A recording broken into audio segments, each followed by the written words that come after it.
are in. Maybe let's go. All right, we left off with our party of adventurers in. There we go. We left off with our party of adventurers. They were in a simple tavern or inn, within Rook's hometown. The party had just got done making a deal with the archfey that runs the town. Each of them, that were involved in that deal, are able to freely leave the city, and will not be held at all against their will. The archfey had made sure of that. The only caveat is, I believe, Bjorn, Rook, Gideon, you will at some point owe something to the archfey. It could be at any point. Simour has doffed the archfey a wonderful new spell, which is why he does not owe anything.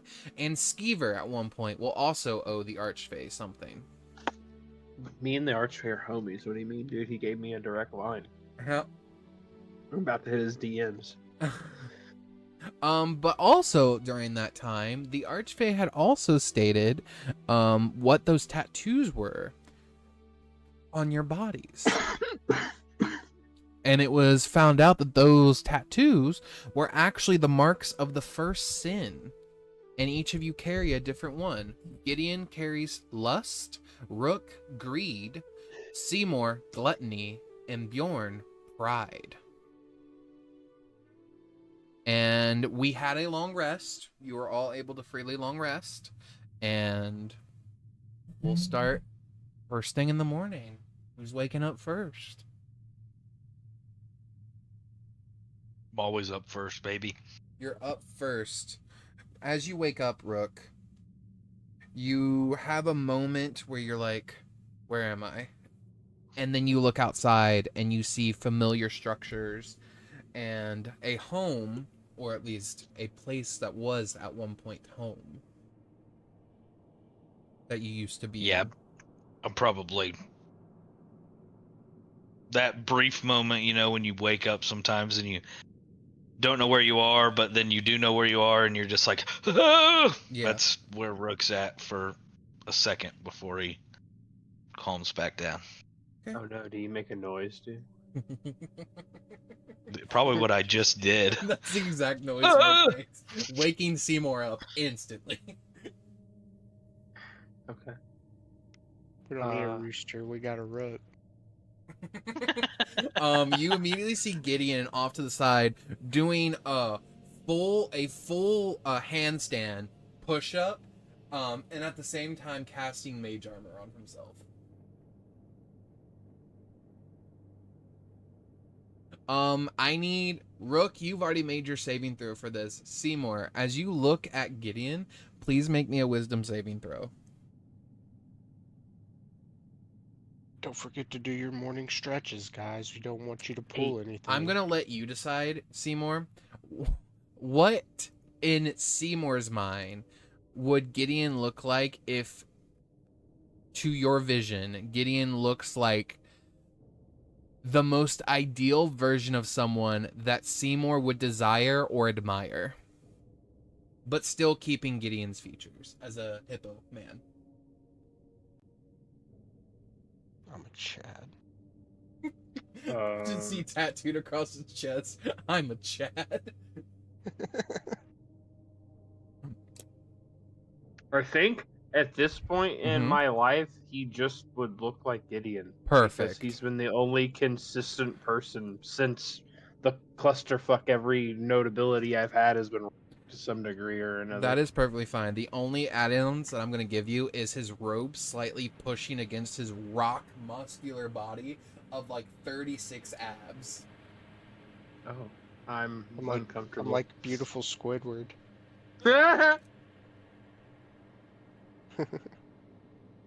no, not handsome fucking hippo, dude. Harvey the handsome hippo. And when you look at your tattoo, Seymour, Hanky, hanky. what you see now is the mouth is fully open. It looks like almost like flames wrapping around the mouth, and inside it looks almost like you can't tell exactly what it is, but it almost it almost appears like tiny shrapnel or like cut marks, not on your arm but within the tattoo. And when you sort of like put your hand over it, you can feel the slightest bit of the weave glowing from the tattoo. Oh, jeez. I'll slither out of my bed when Rook is shouting Okay. and ask him if he's okay. Oh yeah. I'm fine. Why does Gideon have so many abs? Rook, you don't see the abs. You have to do your morning stretches. I'm gonna check to see if there's like any funky tea that's been made or anything. Why would I mean Seymour doesn't even eat anything, so that's even more like why would Seymour be hallucinating right now? Yeah. And instead of asking any questions, I'm dropping it. Understood. It's a brief moment of I could ask a lot of questions here, but I don't think I'm gonna get any answers. Understood. That is a fair assessment.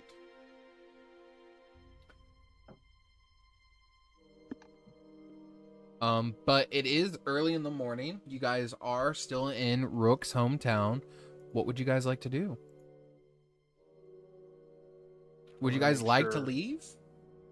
I want to make sure my staff and my wand are still here. They after are. going to sleep.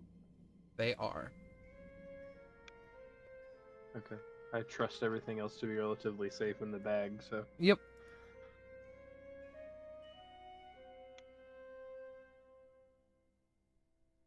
Is Conrad here? No, he died, remember? And you haven't been back to resummon him. Would you like to resummon him? Yeah. I'll do it as a ritual if we have time. Don't make this shit too cool. I've been wanting another tattoo. Don't think I won't get some fucking AI shit tattooed on me. Do it. I dare you. Well, the artists do it. That's the real question. Yeah. I have an artist that would redraw it for me. They definitely wouldn't just Hell yeah. tattoo the Did AI you art. redo the tattoos? They're coming through now. Oh, very They nice. repurpose it into a human version of it. I can Mhm. respect that.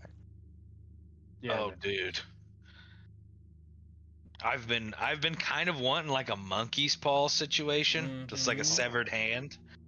So the severed hand with a fucking coin in it is kind of fucking sick. I think gluttony goes really good. I like gluttony. But anyway, you do your Who's pride? Bjorn the lion. Bjorn is pride, yeah. I try to keep that one as obvious as possible. But yeah, you sort of do your like your ritual and you summon Conrad. Here's Conrad.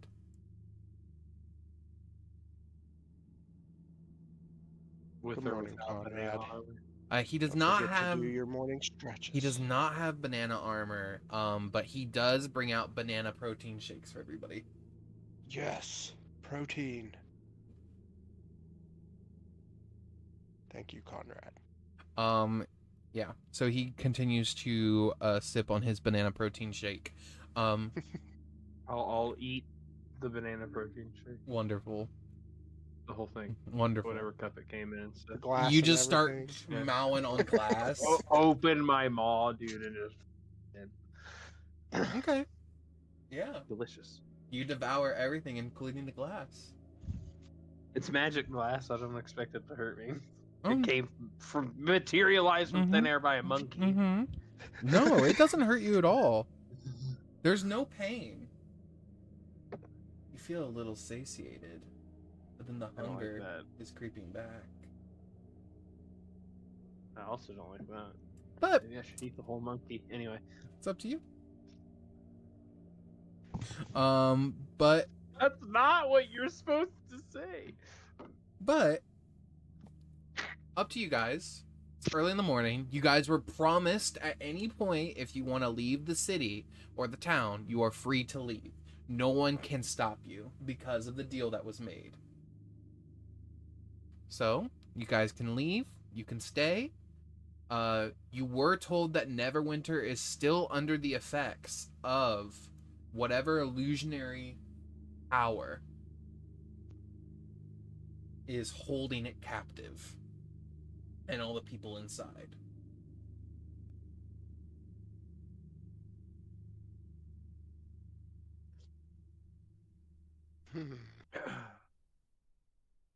Um.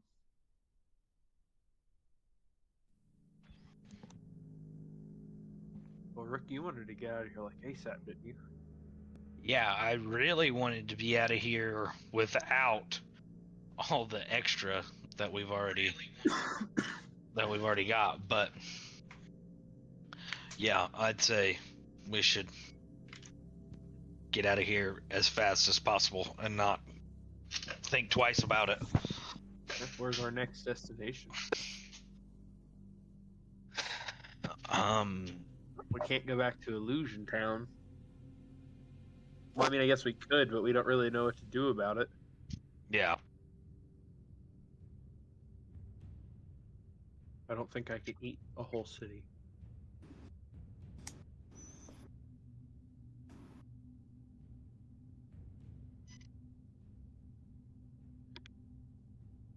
Go ahead and move us to town. I'll be back in a second. No worries. I'll go ahead and move us to town real quick. So here's the town. There we go. Let me go ahead and spawn Conrad. The town is bustling. It's early in the morning. You see people are actively doing things, sort of walking around, checking on just storefronts and other things. You see some people sort of look over at you, but they are then stopped by a very boastful, very brilliant, full of light, definitely cast pyrotechnics, as you see an elvish looking man appear and says, "Hello! You're up!" Oh boy. I see even the handsome one is up as well. Can you see the abs? If I choose to. Tis a glorious morning. So many abs. Yes, yes it is. So, what's the plan? Are you all leaving so soon? You are free to go, but if you want to stay, I wouldn't be against it.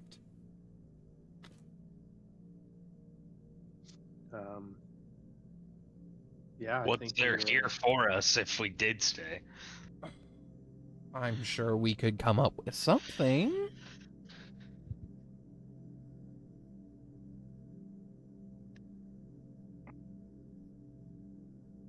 What would you want to happen in order for you to stay?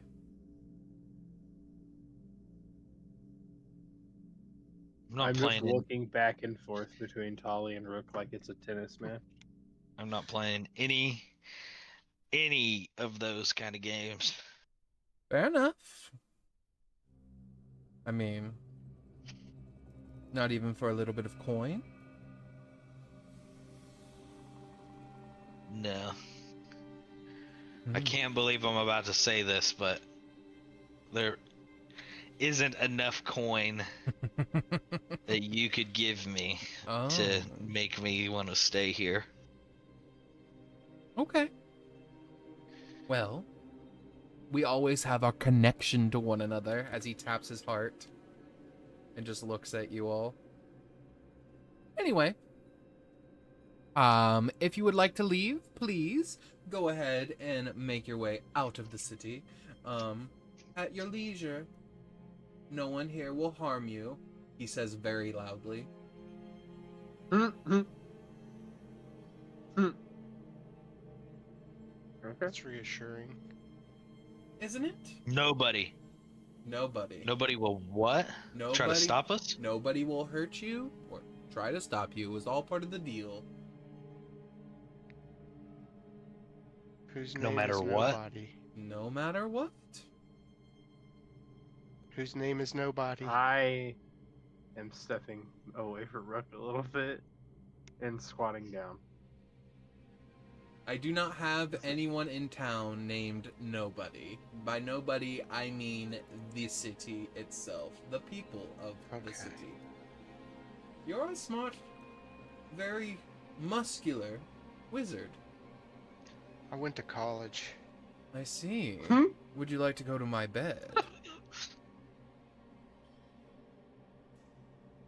Gotta at least take me to dinner first, and that's gonna be a little while. Fair enough. Yeah, dinner's not for at least like 8 hours. Is it? He snaps his fingers, and all Oh, of a sudden, God. like, night sky and stars begin to appear. Are you sure about that? I was scared that was gonna happen. Can you just take us back where we were? And he snaps his fingers, and it becomes like the time it was again. The illusion drops that he was casting. Now, you gotta be patient. Okay, if that's the case, I'm going to run to the Yes. market. Okay. Yeah. It's right over here. Just kind of like right here. Ta-ta! Or caca, whatever you say.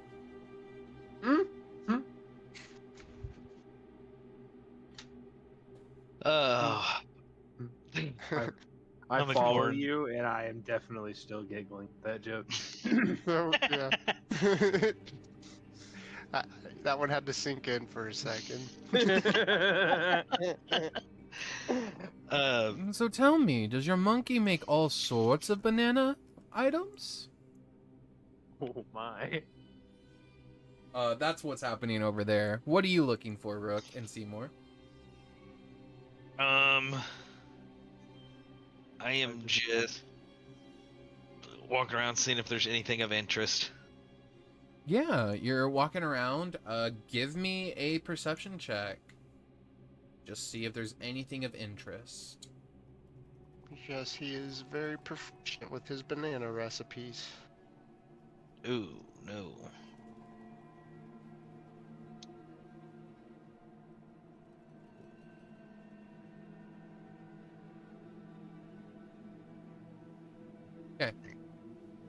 What'd you get? I think an 8. Wonderful.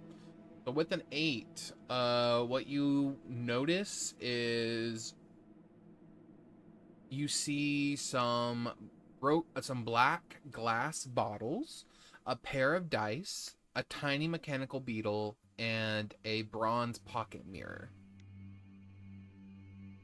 I'm gonna go check out the dice. Hey, you go over to the dice.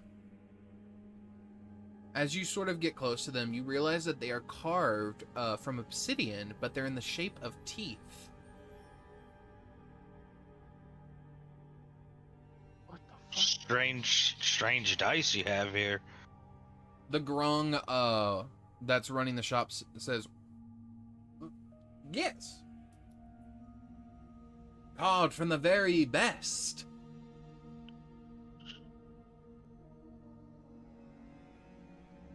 Carved from the very best obsidian, it looks like? Yes, obsidian made from the one and only red dragons. Oh, I see. So it's glass from Dragon's Fire. Yes, very rare though. Obsidian made specifically from their lair. Here, touch one. And he puts one in your hand, and you can still feel warmth radiating off of it. And when you look at it, like the little indents, you can see them sort of light up as you hold it. And were they just decoratively carved to be dice just because, or is there some kind of extra magical property that they have? I was never told of any extra magical property, but they do make wonderful dice. Just don't roll bad. Bad things happen to people that roll bad. His eyes look in opposite directions than back. He's a frog. Oh yeah, he's a grunt. I didn't want that to be like you're talking to a human and his eyes go cross-eyed. I was thinking Pennywise. No, he is a frog man. Are these dice cursed? Yes. They are cursed. You get Oh, to know shit. because you're At least- holding I mean, them. At least they're honest. Yes. He didn't say it. You know this. I know. The whispers now allow me to. No, it's because of greed. Oh, it is because of greed. Mm-hmm. I now am the curse aficionado. You don't get to know what the curse is, but you can tell if there is one. The only way to know if there is a curse is by high arcana check, identify, or attuning.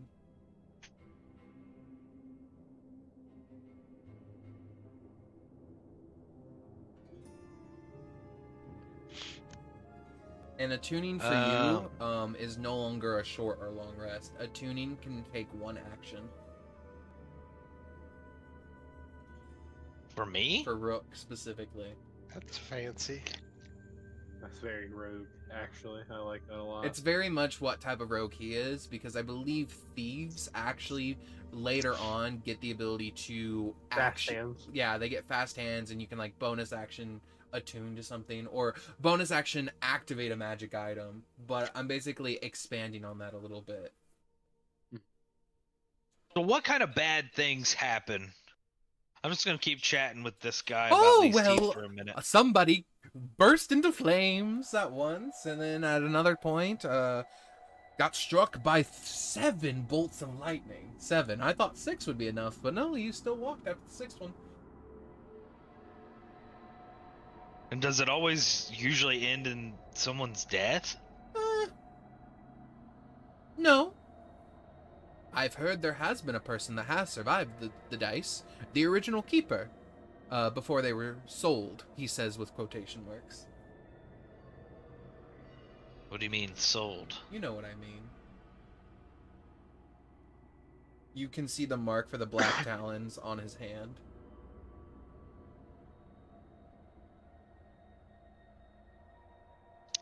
I will... How many dice are there? A D&D dice set. So there's a D20, a D10, D100, Okay. D6, D4, yeah. I will pick them all up and roll them all. Okay. Go ahead and roll me all of them individually. One of each? One of each. Roll the D10 and the D100 separately as well. So I know it's going to... Okay. Yeah. So you're basically going to be rolling a D10 twice, but that's fine. Okay. Continue.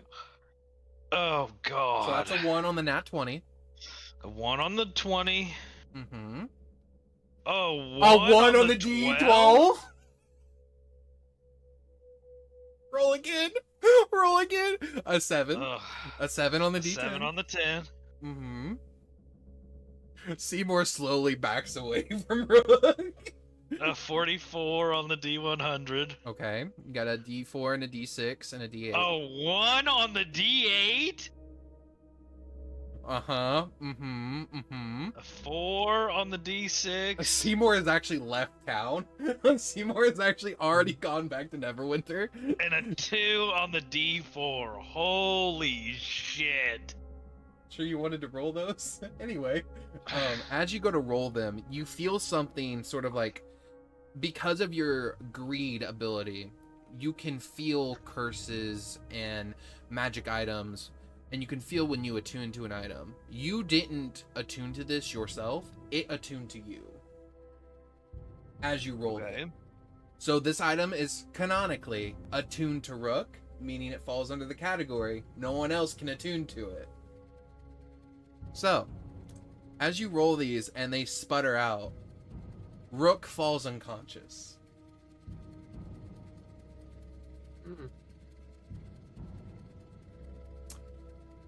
I look up at the ground. Well, Does that that's a happen new often? one. Ah. Ah. You think he's gonna be okay? Is he... I'm gonna squat down and look at him. Is he breathing? He is breathing. Am I breathing hard? No, it's almost like you're breathing as heavy as you would when you're in a deep sleep. Sorry, I'm deeply sleeping. I shouldn't be talking. Oh, you're fine. You're fine. How much? How much for the dice? He looks over and Tolly just kind of stares at him. He's like, "They're free, free. You can have them. Here you go." Oh. Oh God, I don't want to fucking. Oh, cool. I will have my mage hand pick them up. Yeah, and do you just want to scoop them I into the will- bag or just hold them? The mage hand is gonna put them. He has On like a Rook's he has a person. small pouch if you want to put them in a pouch. Okay, yeah, he can put them in the pouch, and the pouch. I'll take the pouch. That's fine. Yeah, so like you just put them back into the pouch with Mage Hand one by one because like to be fair, there was a couple sitting out to like show him off, but like Rook poured them all into his hand and then just went rollsies. Mm-hmm. Meanwhile, while this is happening, Gideon, Tolly's been talking with you and he's like, "I'm very interested. Tell me, what's it like to be the Keeper of Lust?"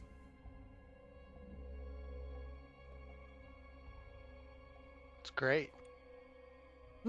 Just great. Um, Have you had fun with it yet? You know how many Archfey would kill for that power. Not yet. I just try to keep my mind busy. On who? Fights off the impulses. Who are you keeping it busy on?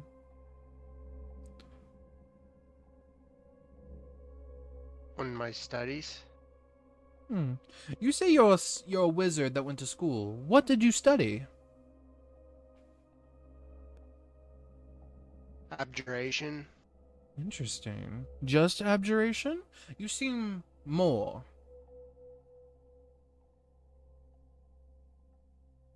I got in there through a sports, like athletic scholarship. This motherfucker got into wizard college because of a basketball scholarship. Yes. Fucking diversity, my ass. He kind of looks at you and says, "Interesting. So, tell me this, wizard. What is your theory on the weave?"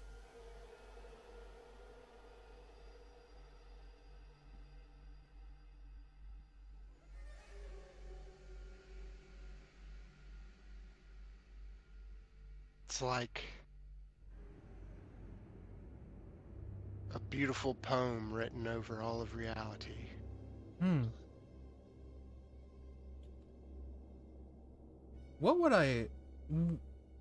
What if I told you that poem is unfinished?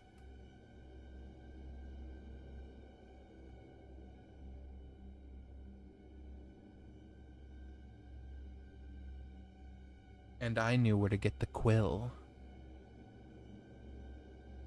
I've never heard such a theory. I guess that's not something they'd probably teach you in school. And at this point, he turns and sees Rook just fucking full face plant into the cart and then fall into the ground unconscious. And he's like, "Oh dear, you better go check on your friends. I have things I need to do." Skeever just immediately goes, "Rook!" One of those falls like where a toddler's just standing there and then all of a sudden collapses, Bam. blows their head out on like a corner of a coffee table. Yeah. Bjorn and Conrad run over, and Gideon, do you run over? Yeah. You run over. Alright, Rook. This is where you are. Fan him with your wings, Conrad. Conrad begins to fan him faster and faster. I'm fanning him with my loincloth to help. You just hear a slight clap. It's not quite. There's something clapping down there, quick. Rook. This is no The time noise- for a round of applause. The This is noise where you bring are. him back to us, don't worry. What the freaking fuck? As you're looking around, Rook, roll me a perception check.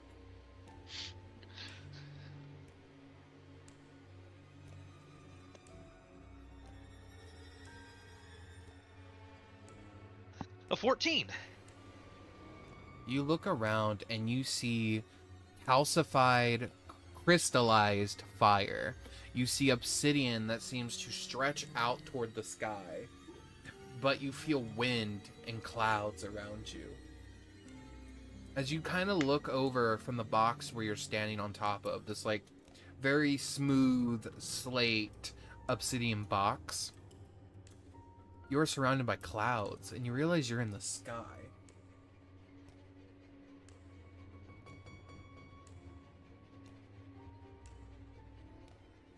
Can I get down off of this box that Yeah, I'm on? you can move. You see the ground beneath you is like a melted glass floor that has solidified and has captured like a blue flame and perpetuality. I guess I'll like feel down there. Does it feel like too hot to step on? It's definitely warm, but it's not going to melt you. It's not lava. Okay. I'll hop down onto it.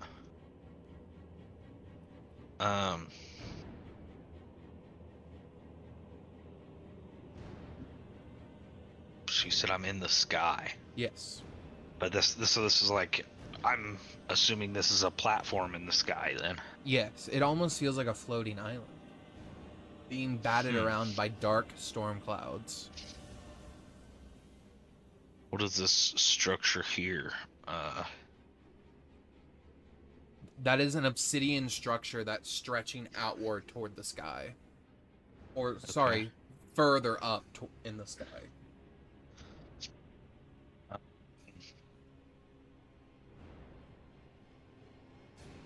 Guess I'm gonna wander around and try to find. As you sort of wander I don't know. around, you hear, "Another one has failed the rules." Did I remember before that person said that? Did I remember what I was doing before I got here? Yes. Okay. Do I have those dice on me? No. Ooh. What does it mean to fail a roll?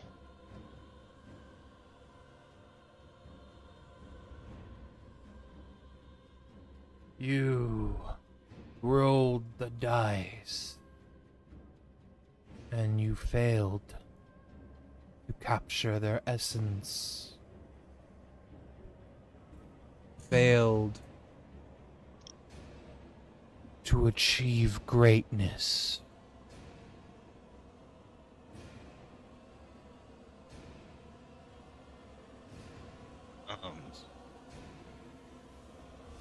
So did I like trade my soul for that, or No, mindful creature. Your soul is not traded. We are in bargain for it, though. With a 14 in perception, you see something, some shadow off to the side, like around here. Just quickly drape around this stone monument. I will look up towards it and You assume that that's what I'm talking to. You look up towards it, and you see claws perched at the very top. You hear what sounds like leather as massive wings split the clouds around him, and you see looking down at you is a red dragon. Oh shit. Oh.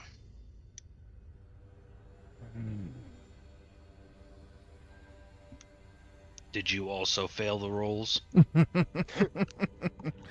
You're a funny one, I'll give you that. No. I created them.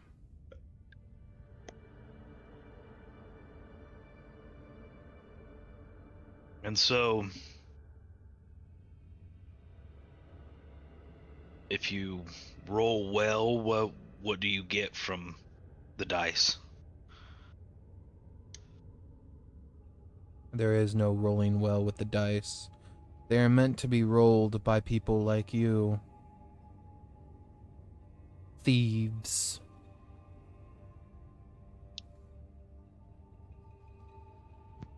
Rude as hell. The But dice. Rook will not correct him. Yeah, the dice seek out the thieves, and you feel almost compelled to roll them, to have them, to cherish them. And then what do you get out of that deal? Many thieves come down here and bargain pieces of their soul to you so that you can eternally live in dice. I give them all a choice, the same one I give you. Like dice, the possibility for change for a different number is there. Do you have the capability of change?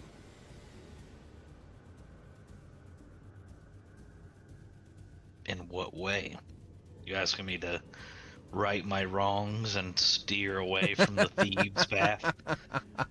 No.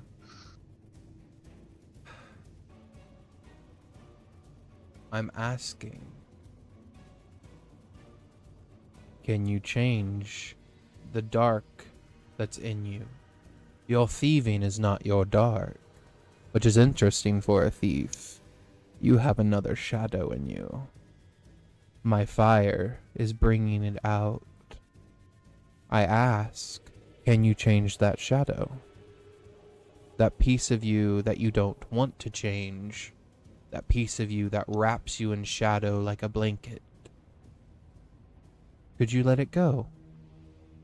Could you change? Is he talking about the whispers? Do you ask him? Yeah. Whispers. You mean the Your things that talk to divine me? artifact that is on your face? No. Mm-hmm. You may not remember. As he steps down, he is massive, like 22 feet tall, looking down at you. And he looks at you and he says, interesting. I see. That's why you don't know. Your mind has been altered.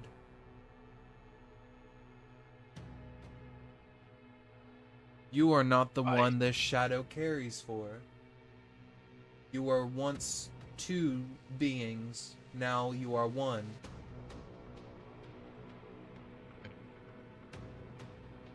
I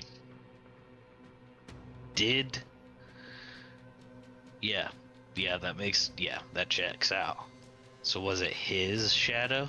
Yes, but now it is yours. So the question is, since you do not know what it is, would you like to know? And then can you let it go? I mean, maybe. Be careful with maybes. The last one said maybe too. And now he's burning in fire that will never live.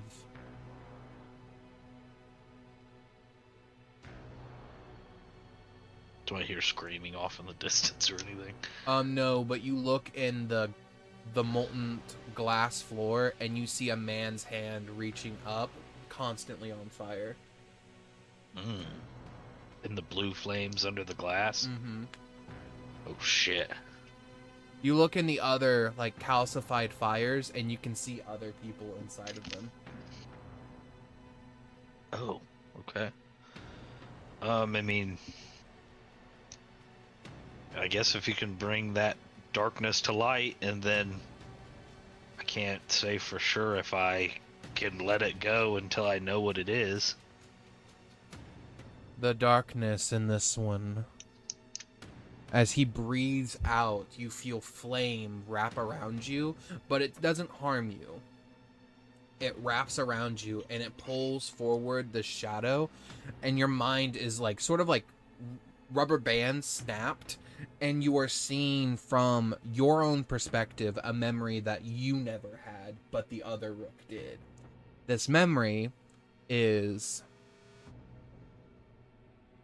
This Rook had a taste for murder. And not just out of survival. He had an itch. He liked to kill. Yes.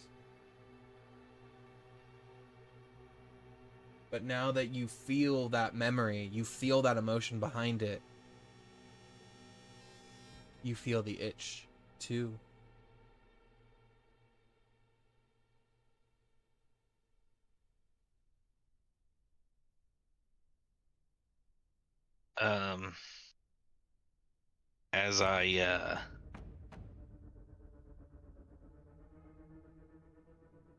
As I guess I kind of see that and then get the itch, as you said. Mm-hmm. I would definitely be like, I mean, yeah, I didn't really have an interest in murdering anybody until I saw that memory, so I don't know if this is some kind of self-actualizing property or prophecy or something, but I promise not to mindlessly murder people, if that's what you mean. Good. You see him pull down onto your shadow and he rips it and he takes that itch from you. As you say, you just don't want it, you'll let it go. You no longer feel the itch, but there's something missing now. And you see him sort of put it into his mouth and sort of swallow that shadow. He says, "You are the first. In recent years, there have been one other to succeed in my game. For that, you deserve a reward." Okay. My name is Thornix, the Forgotten Flame. I am the second red dragon to have ever existed in Faerun.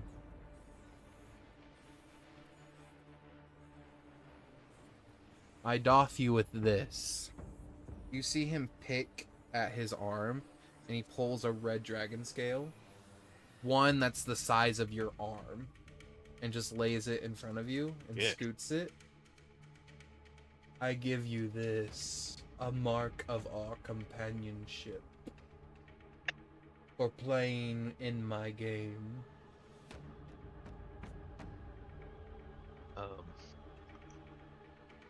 Thank you, I guess. I guess I just have one more question.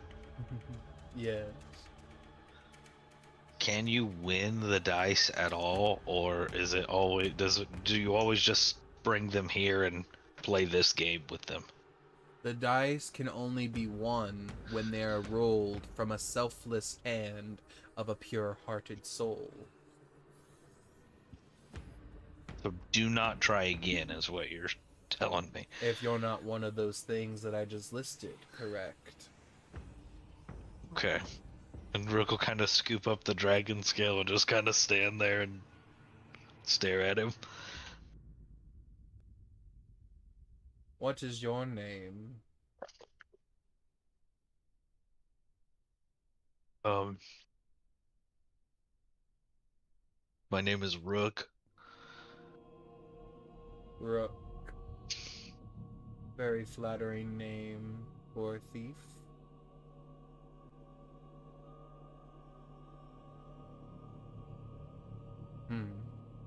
I will be in your corner, Rook. Think of me as your bishop.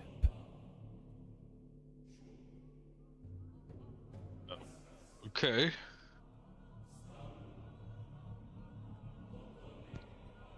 He's gonna touch you. You may leave if you'd like. He sort of flicks his hand and you see this like flaming portal appear on the box where you just once stood. I see there are many things that come to you in your future, endeavors. If I ever need anything from you, can I just roll the dice again and maybe get knocked out? And I wouldn't recommend it, because then we have to play the game. oh, I see. Now, what if I would have done something crazy, and I assume as Rook is sitting here trying to like Rationalize. con his way into getting more shit out of the game, he's gonna be shooed out of the portal. He doesn't shoo you out. He just stares and listens. Do you Okay. have anything else for me? I mean, I know you were just asking for like a specific part, but would I get more things if you just like if you totally took someone's soul? I assume that's what you can do. If you can rip off little pieces.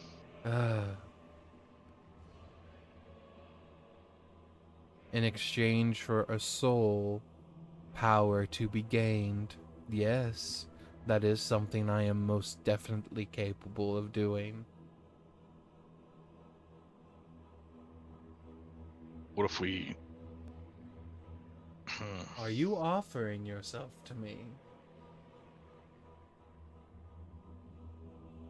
Are No, you no, no. intrigued in a pact, little Rook?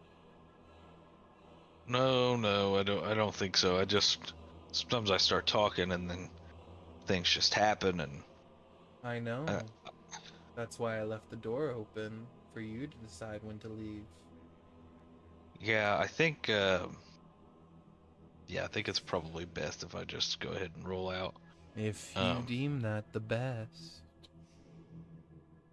I guess if I need to talk to you again, I'll figure out a way to get back in. Absolutely. Almost dying. You may go, Rook. And just And know I'll head out.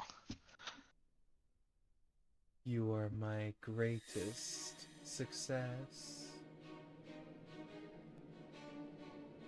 The hell does that mean? As I've said, only one other person has beaten the game. You are the second. Who was the first person?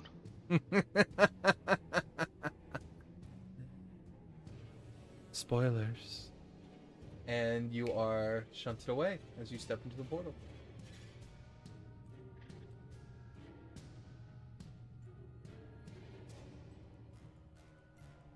Rook, you come back too. But in the palm of your hand, you are holding a dragon scale the size of your hand now. And it's still red.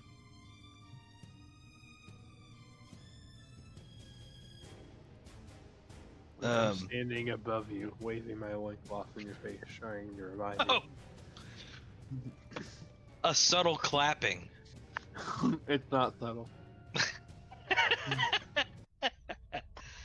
I'm gonna kind of like shield my face with the hand that has the dragon scale in it, and I'm gonna be like, "Can you see if this is magical for me, Simour?"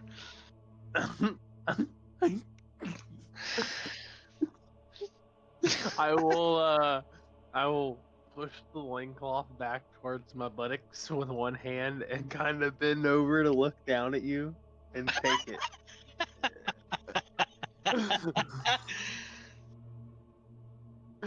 And I identify it. Or I'll detect magic. Detect magic. You detect magic. There is primordial magic flowing through this, not like a specific school, but there is like magic in this scale, but not really something you've ever dealt with before. It's more wild, more potent, raw. Ooh.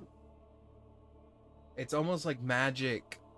It's like the feeling of when you're just pulling the weave in for a spell, and the weave doesn't fully know what you're doing. It's like that moment, but amplified because it's wild here. It's primal, untamed. I will bend back over, Look at Rook upside down. You again, see a holding the Ravenfolk from scale. behind just faint as they just see your fucking ass agape.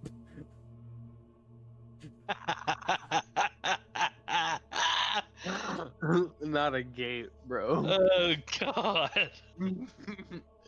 Sorry, ajar. There you go. Thank you. Put some respect on Simour's name, dude. He's not a harlot. Seymour doesn't even know what. Seymour Brutal doesn't. for an asshole. God damn. Oh my.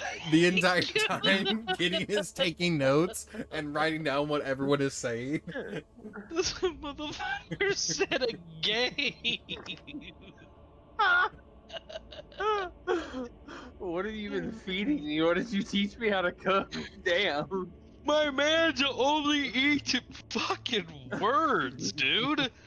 They are not hurting his ass like that. You'd be surprised how many smut books there are.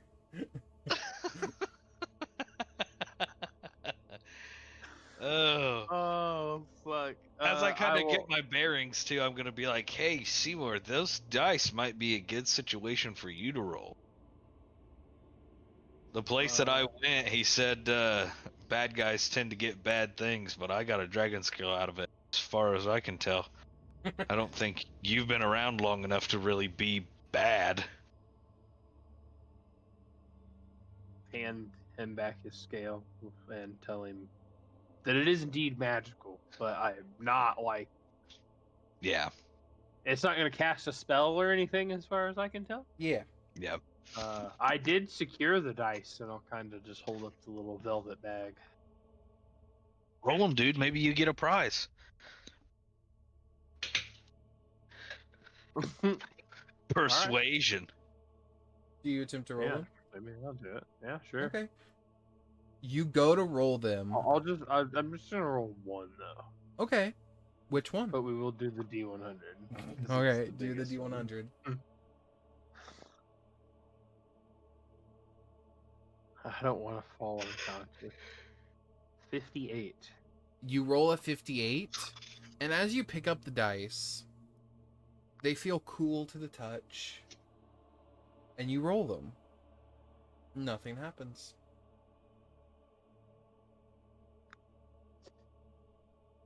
I got a 58. You rolled them all. Maybe that's. Yeah. That's what happened to you. Or maybe the prize isn't that you don't go unconscious and smack your head on a cart in the middle of the town. Oh Rook yeah, Duskmantle. on top of that, Mostly take 4 I. points of That's bludgeoning damage. That's a good. Yeah. That's a good reward, honestly. My head is mostly eye. You said 4 points of bludgeoning damage? Yes. Okay. Rook I'll has a just black kinda- eye, but you can't tell under his black feathers. I'm gonna grab the D100 and put it in the little baggie and As you pick up the D100, you feel the warmth in your hand, and you put it in the bag. okay. And then I'll just put them away. Okay. Are we still over there by like right where I passed out, right? Yeah, your whole party's just surrounded you. Okay. Conrad's been Undertaker. Conrad's been handing people bananas. Undertaker sit up and ask how much for the mechanical beetle. The mechanical beetle is gone.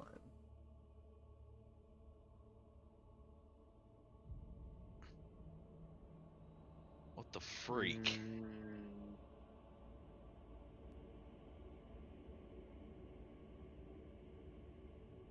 Someone stole it from you? No, he technically didn't buy it. It was just on the stall. No, I'm asking. Oh, the Homeboy. yeah. The grung sort of looks around and says, "Ah, it does that sometimes. It likes to move." Yeah, that tracks the beetle.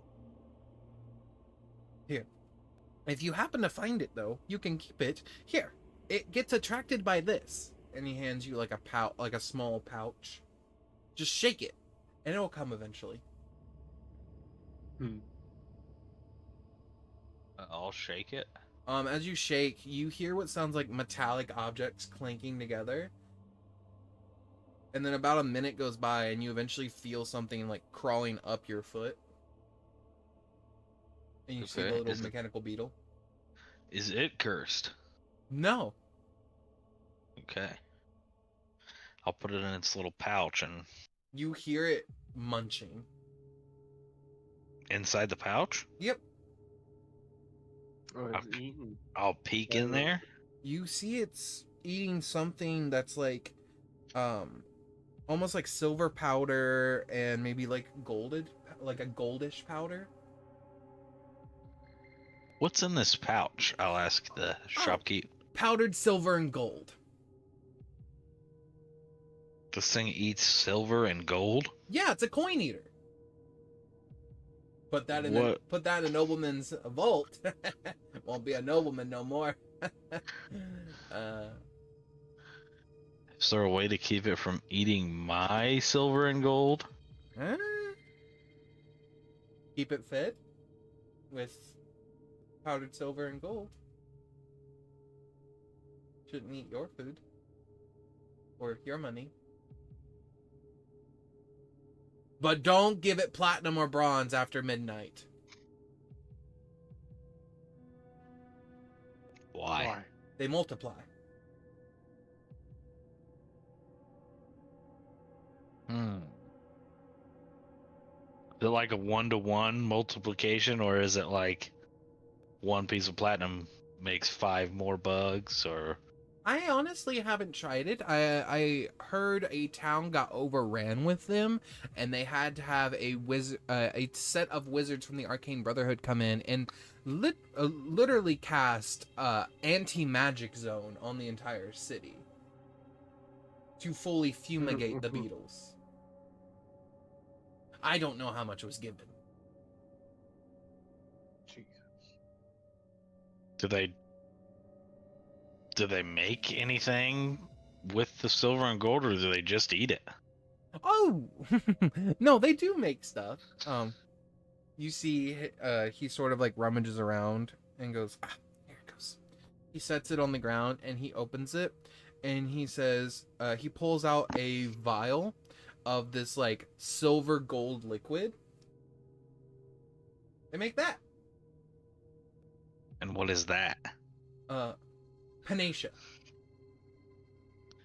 And what is it for? Cures any illness or disease. Does it do anything to curses? I don't know. You have a curse? You know of someone with a curse? No. I'll sell you this for 100 is platinum. Hypothetical.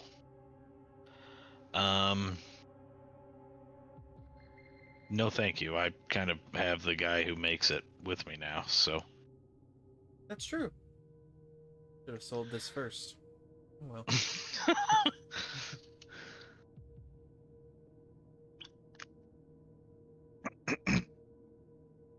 Right, and as we're walking away, I'm going to attempt to just randomly snatch something off of somebody's stand. That's Roll me a sleight of what I hand think I check, want to do. please.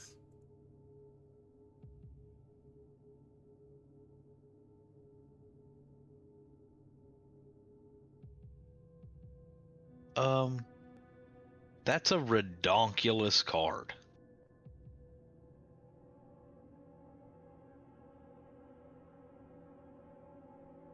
How about a 28?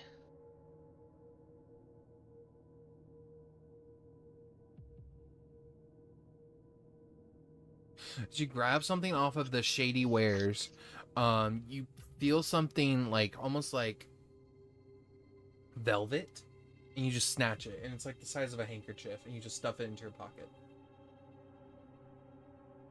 Once we're far enough away, I'll get it out and see what it is. All right, are you guys leaving the town? Did you guys have anything you wanted to do here? I'm good. Okay. Then let's boogie. I've got direct access to Homeboy if I need him again. Okay.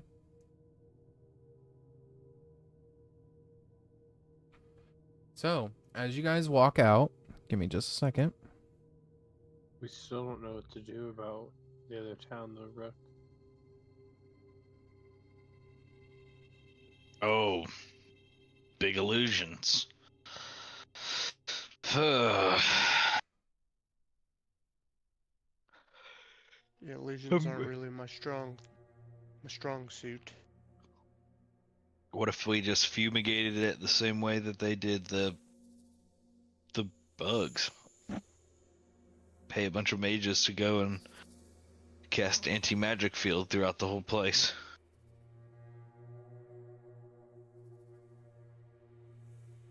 There would have to be I mean- relatively experienced mages, and they might charge a little bit because that's a pretty powerful spell.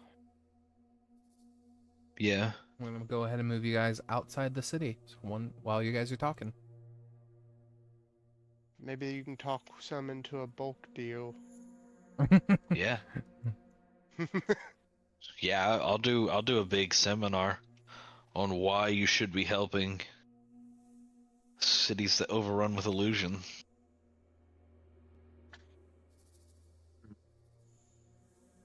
My only connection on this plane of existence is you guys and Avarice, who is Trapped. currently locked up in the illusion as well. And then I'll ping where you guys are here, so you guys can find yourselves. Boo, boo, doo, boo. That's where you guys are located. Just outside Neverwinter Wood, which within Neverwinter Wood is Rook's town.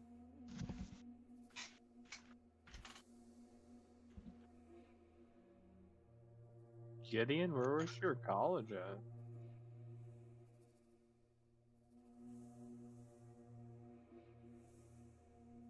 I got it on my character sheet somewhere. If you don't remember it, I can tell them. I can't remember. You're fine. Silvery Moon. That's right. That's what Just it was. right here. I mean, I can't think of a better place to seek magical aid than a wizard's college. Go ahead and roll me a history check. Gideon, you don't have to, but if you guys would like to roll me a history check, Simour and Rook.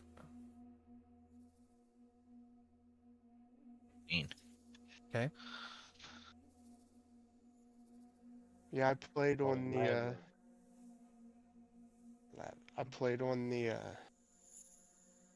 the owlbears. No, it would have been the Yetis. Oh, okay. Yeah. That works too. As long as you knew what I was doing. Yeah. With a 13 and 11, the most you guys know is Silvery Moon isn't like a normal city. It is a magocracy. It is probably the closest thing to like the Age of Arcanum within this age. The city is flying. It is a flying city for mages, and it is one of the home seats of the Arcane Brotherhood, the Society of Brilliance, and all other mage guilds.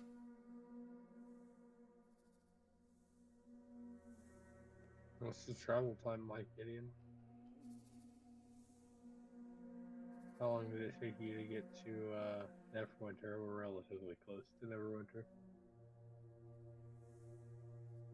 Gideon, I will let you know.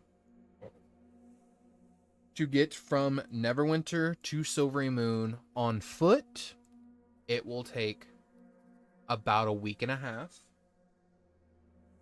because of just how far it is, and you go up into the elevation. If you were to rent a skyship, it can take 3 days. If you were to rent horses, it can take 5 days. Where do we rent something with Neverwinter? What if we get an expert, like, tracker while we're on horseback? Like some rangers can do that handy little thing. That is so if you want to hire someone to take you all the way up there, you can.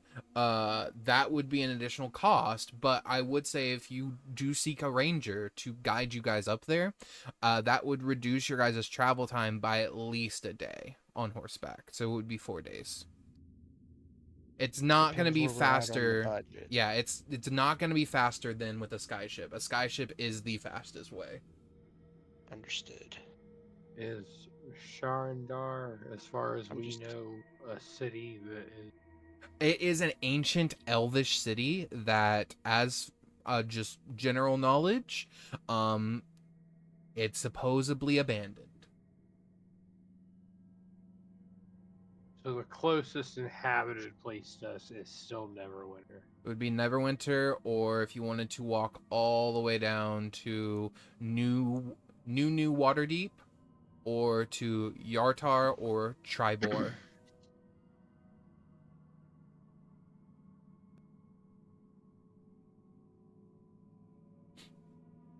What do you think, gents?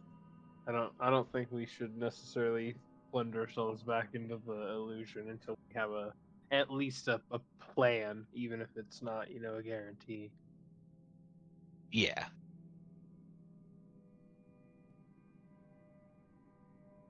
Do you know any of these places, Rook? Any of these cities familiar to you that were just listed off to us? You would know of New Waterdeep, Daggerford, and then Westgate.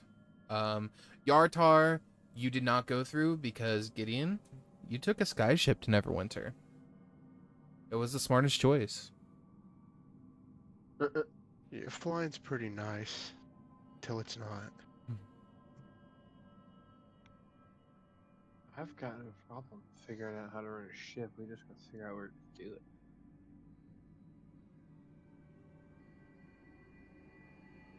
Any of the names that you were familiar with have docks that you know of, Mr. Sneaky Rogue Man?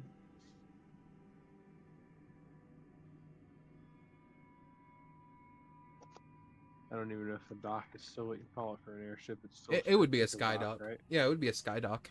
Port. A skyport, skydock. It just depends on how big it is. So for Neverwinter, it would be a port.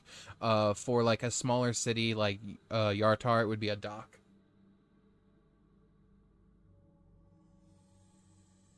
Rook, once you're back, just go ahead and roll me a history check. See if you can remember if anyone that you know of has access to a skyship or anything.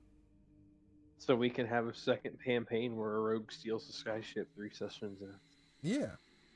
We're actually seven sessions in, so we're actually due for some skyship action. We're due for some skyship thieving. It is on the horizon. I have good luck on those. I don't think I want you involved at all, based So on what how could go first wrong? vehicle. If we have time to prepare, I'm gonna prepare Featherfall. Okay, you can start preparing it, I'll say. No. I'm good actually. The moth can't fly yet. Anyone have the fly spell? That's not me. That's not one I do I might. have, sadly. I might. I have to look. I'm in the kitchen getting. I have Vortex Warp, so like right before we hit the ground, I could try to teleport us safely to the ground. But I'm Vortex not Warp sure is only one how person. physics Yeah. correlates. Well, Vortex Warp to- is one person per cast. I better do it fast. This guy, man. He's we like, can take some damage. We just don't want to die, you know. I will let you know there is a max to falling damage if you didn't know this. There is a max to how much you can take. It's still a lot, but Yeah, at a certain point, it's just the standard yeah, at a certain point, damage. I think it's 36 d6s is how much you can take max fall damage. It's a pretty high number. A minimum roll of 36 is almost enough to kill me.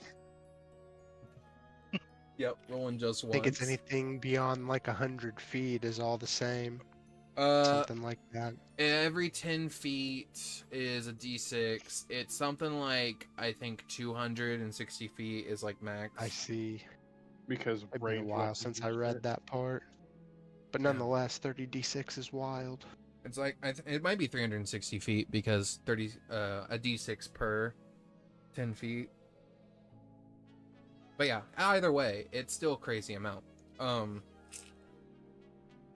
yeah, I think you died. no, he walked away. I will point out, just because I don't want you guys to forget, Simour and Rook, because you used him, you guys do still have a card for Benji. Huh? I'm not saying he'll come out. I'm just saying you guys got a card for Benji, who's in Neverwinter currently.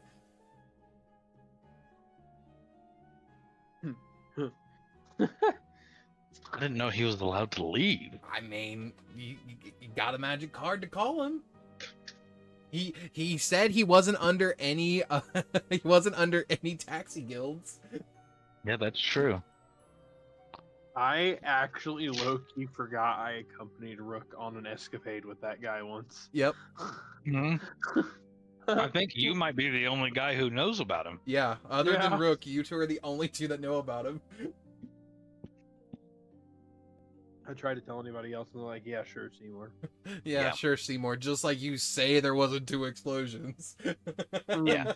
A flying taxi an unregistered flying taxi in the biggest city in all of Faerun. And the Sure. funny thing is, Rook hasn't even like fully digest everything that happened to him on his solo journey with the fucking laser cannon.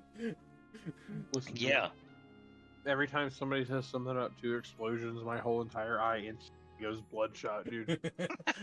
I'm so fucking pissed every time. You just see a random guard walk by and it's like, can you believe about those 2 tavern explosions about a week ago? Crazy, right? Rook killed those guys. No, strangely enough, I'm feeling good. What the fuck? Now, if they have lots of valuables. Well, it's up to you guys. You guys want to try to call Benji? I would not think to do that. I don't Okay. believe it. That's fine. Yeah, nor would I. Okay. I think, What you know about these cities, though? Oh, hello, Melvin. Those are my toes. Why are you sniffing my toes, Melvin? he's taking pictures. You're sniffing them, dude. Trying out the product before he gets to selling it. I will have you guys know, Gideon can sort of tell you, because obviously he went to a wizard's college. Most wizard colleges, as well as wizard guilds, if they have multiple locations, they normally have teleportation sigils to teleport you to their specific branches. Oh. Gideon, If they have where you're going inscribed. yes. Gideon, you would know a teleportation sigil is located. One is within Daggerford and one is within Waterdeep, and there is also one in Yartar. Your turn. And these would connect you to your school, Gideon. But they do cost for non-school members. And I would Got share hard that concept information with Pokemon them.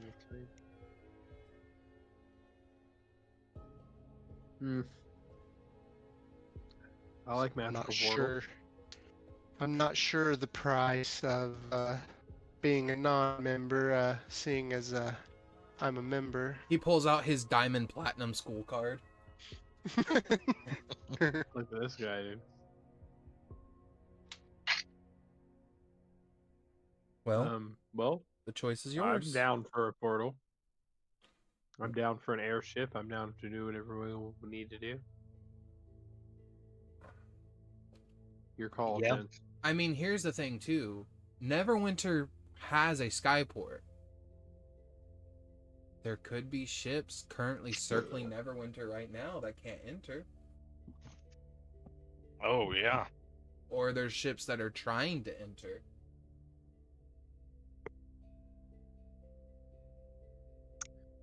True. What do you think, gents?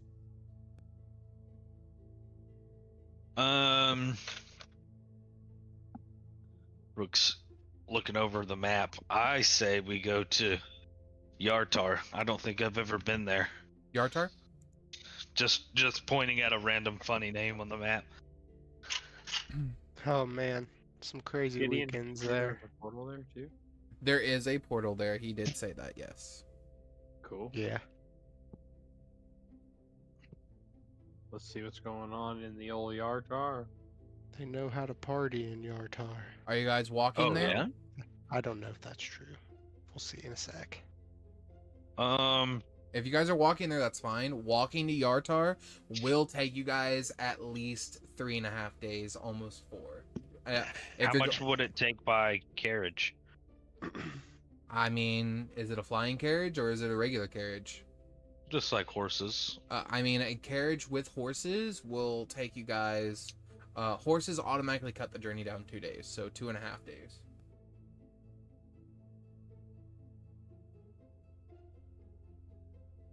Okay. I'll walk back into town. Okay, you walk back into your town. Is there a horse Seymour, stable? Do you know Um, the spell Longstrider? you sort of look around for a horse stable, and Tolly kind of rubs up against you and says, "Oh, back in town so soon." I will keep my distance from him. What you looking for? And I will just keep looking. I'm not talking to him. You eventually find a horse stable. Is there also carriages? There does not seem to be carriages here. They seem to just have the horses. Tolly sort of like slums up against you. Come on. Is there anybody around with a carriage? Yeah, there are some traveling merchants with a carriage. It looks like a set of merchants are about to leave the city. What do they look like? One is like this tall, muscular, brown furred Loxodon with plate armor. Okay. And he's currently loading up the carriage.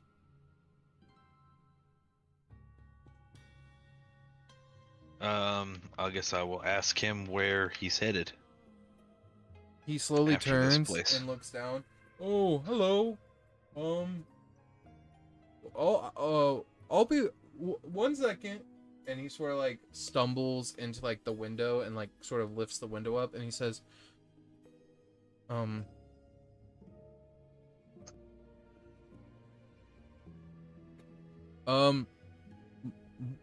Tick, where are we going? You hear back in like the distance, your mom's house. And then you hear another one that says, no, we're going to Waterdeep. Go water deep. Yeah. You hear him high five in the back.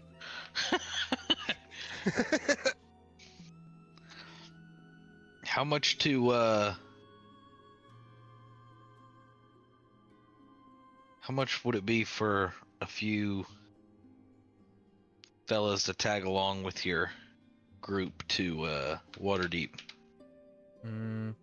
Are you looking at, he turns and he relays that back, and then you hear back, are they looking to be passengers, or do they want to, like, help protect cargo?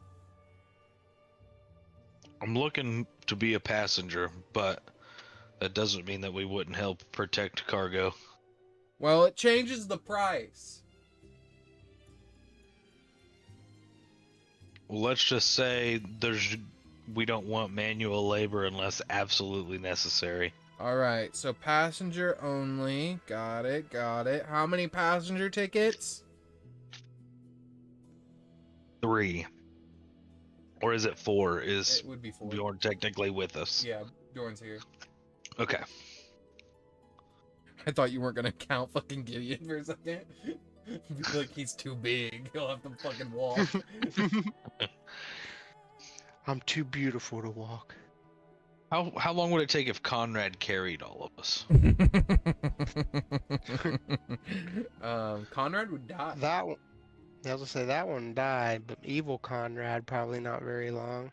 Evil Conrad? We Yeah. have evil Conrad now? Well, no, you We remember? fought one You remember? before. Yeah, the duplicate of Oh Gideon. yeah.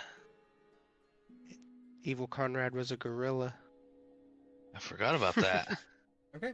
But yeah, the price for 4 tickets to Waterdeep, which is where they're going, will cost you 10 platinum total.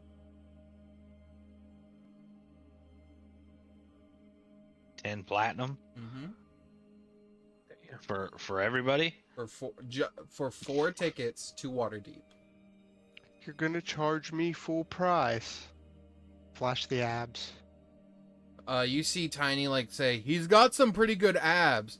Too bad I'm fucking blind. Damn. I will give them You can 11 feel platinum. 'em? Do you want to feel them? Tiny like slowly like touches them.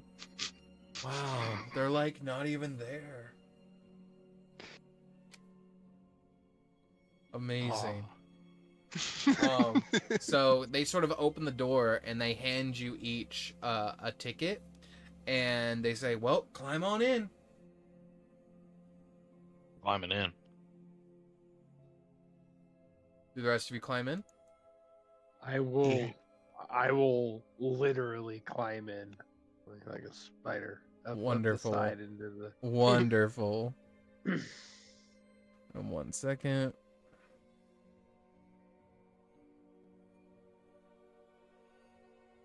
I am looking for something real quick. But yeah, as you guys get in, they begin to sort of like head off toward Waterdeep. Are we like in the shop? You are in what looks like a train car. Oh, this is that version. Mm-hmm.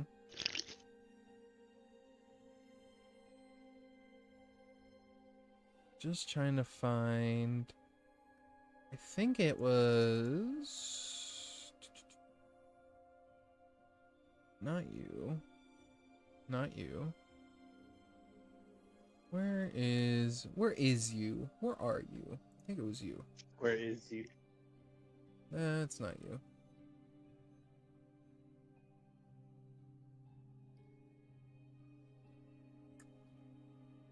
I do not remember if it was one I had or if it was from a book.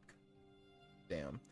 But yeah, you guys are sort of sat down, the 4 of you. A robotic waiter comes up to you guys and says, "Hello, welcome for dining in Tick and Tack's movable knickknacks. How may I help you? I'm your waiter for this evening. Can I start you off with any refreshments?"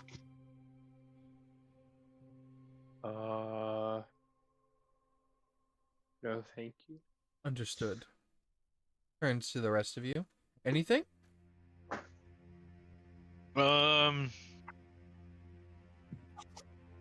bottle of wine for the table. Wonderful. What year? What vintage? I'm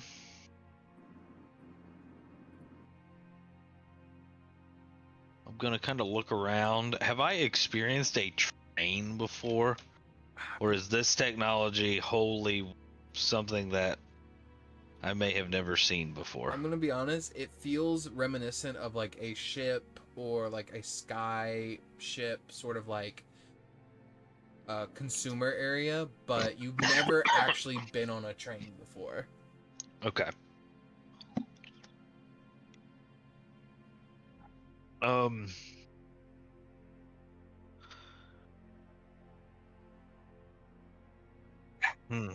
Hold on, I have to do this. Okay. He just gets up and starts kicking his dog. Hold on a second. I have to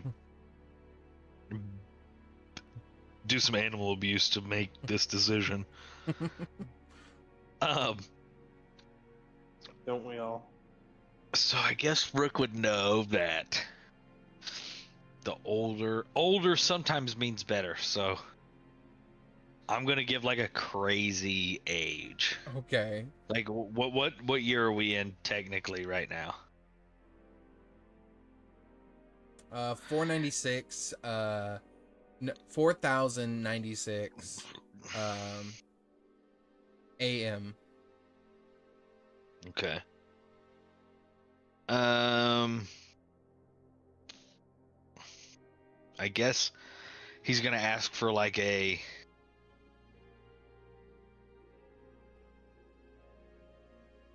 1,000-year-old bottle of wine. He's gonna ask for 3,096 year bottle of wine and 4 of whatever's best on the menu for the rest of us, please. He writes it down and says, "Wonderful. All right, here you go." And he hands you this. He hands you a paper upside down, and he heads off to go get the wine. What's the paper say? As you flip it around, it says the bill for the wine is 10,000 platinum.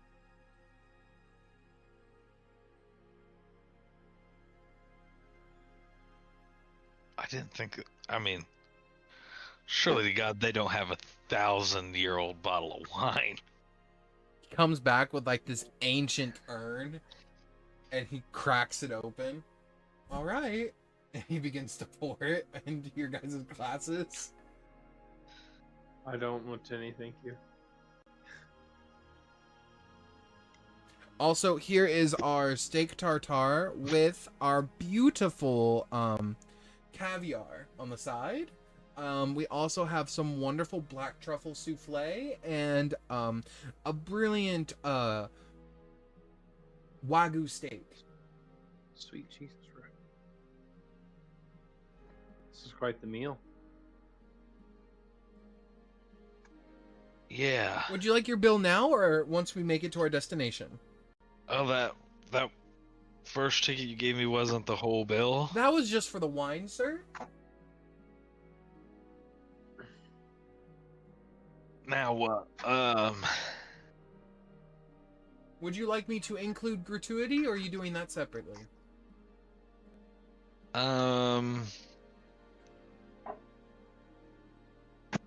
I gotta look through my fucking abilities.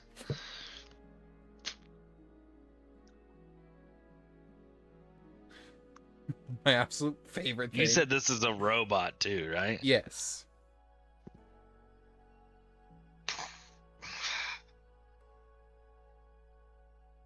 Is he like a warforged or like a Autonome. robot companion robot? Okay, no, that's a thing. It's like a conscious being.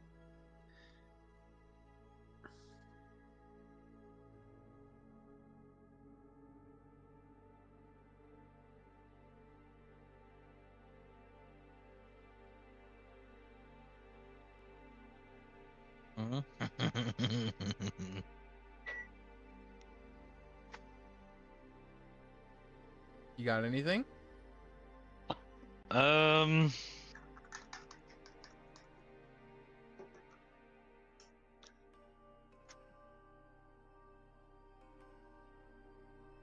I do. Wonderful. What is it?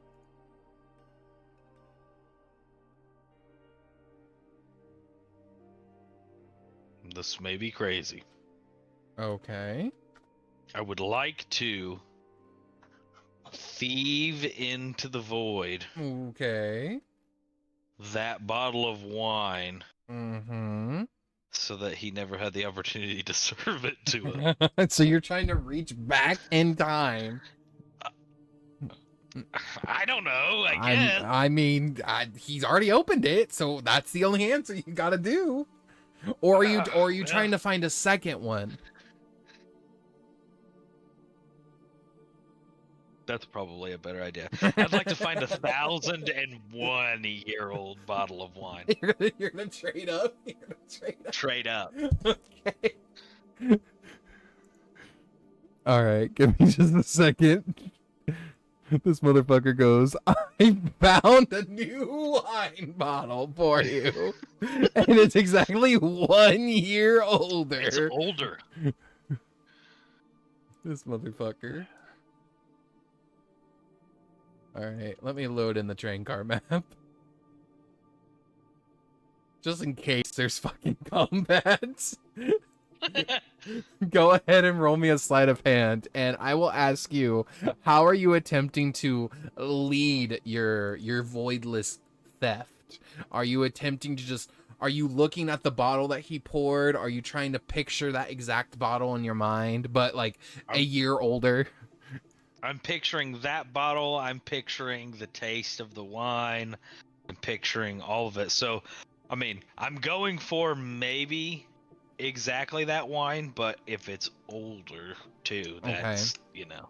1 second. I'll leave it vague like that. All right, give me just a That second. wine or older, and I'll be kind of like I will reach under the table into the void. All right, I gotcha. You do I'm that. rolling Yep, sleight of hand. a 24. Okay. Now roll me a D100.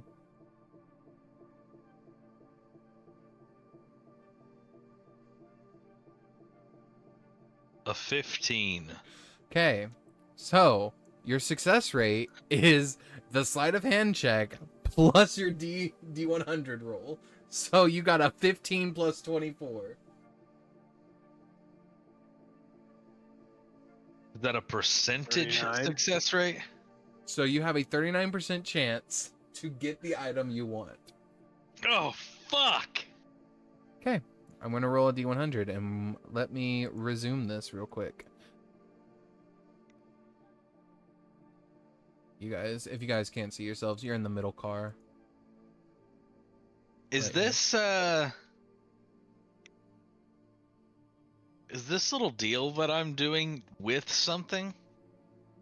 Could I use my Devour the Deal ability on my own Void ability? Technically, no. The deal Okay. is only for like Infernal contracts, Celestial Binding, Fey contracts, Elemental Proclamations, stuff like that. Okay. This technically isn't a deal. It's just an effect that you have on people. Okay, here's the little auto gnome. His name is gonna be Ziggy. There you go. I'm now gonna roll a D100, and we're gonna see if we get it. I will ask you, do you want it to be high or low, the 39% chance? So that means if I roll a 1 to 39, it goes through, or the opposite, I roll a 100 to... I think it would be what, 79? 71? 71? Go 100 to 71? Which one do you want? Yeah. High or low? 69, my bad. 100 to 69.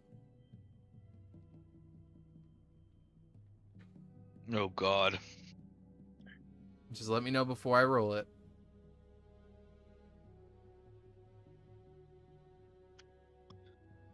One to 39. Or 100 to 69.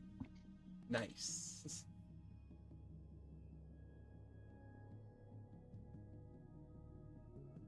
What if we end somewhere in the soupy gray area? Nope. One or the other. Hi. Hi? Okay.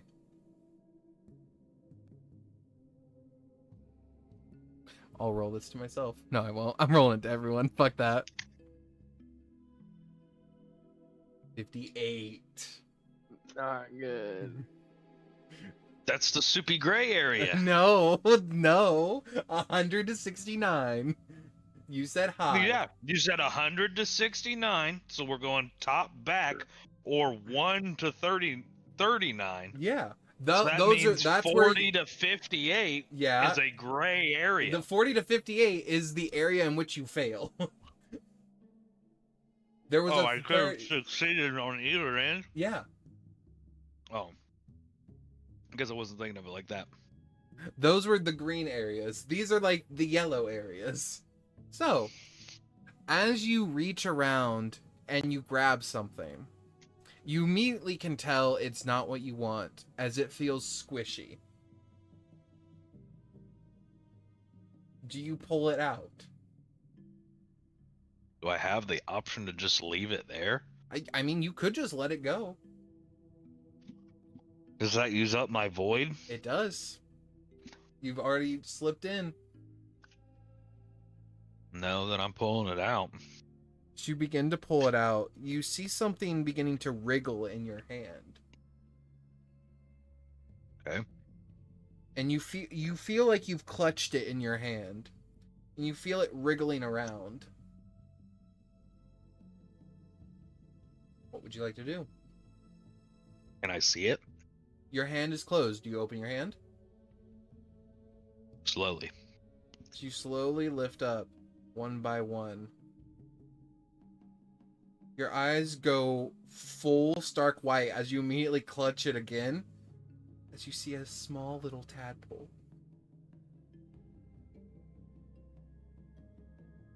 in your hand.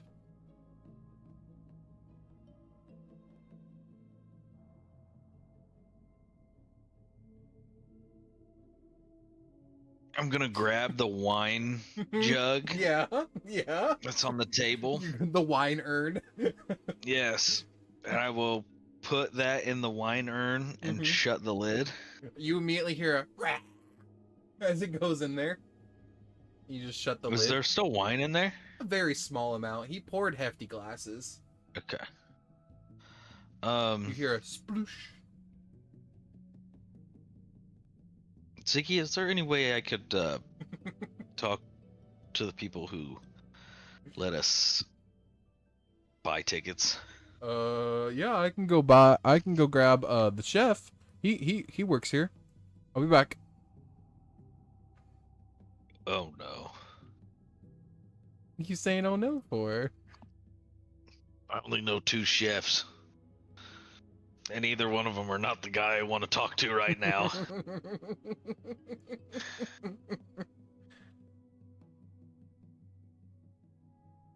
I think they both are actually.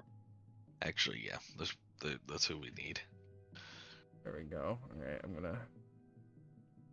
What you see is a man that's dressed with an apron in front of him. He has long black hair that's slicked back. He has this like crazy look in his eye, and he says, "You wanted the chef?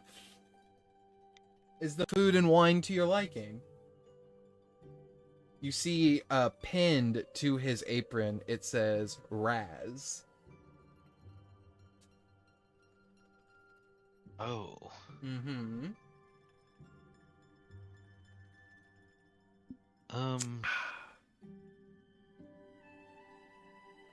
Yeah, the food was great. The wine was great. I just had something I thought might be a little more interesting than coin, seeing as how you guys are sellers of oddities and strange things that you've found or procured. Are you gonna try to sell him a fucking mind-flared tadpole? Who knows what people could be looking for?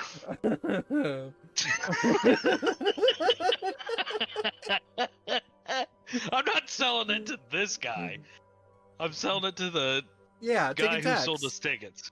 Kind of looks at the thing, and he kind of looks at you and says, "I mean, I do just work here. I am interested if you're willing to sell stuff." Like, what Yeah, are you can I talk selling? to somebody who's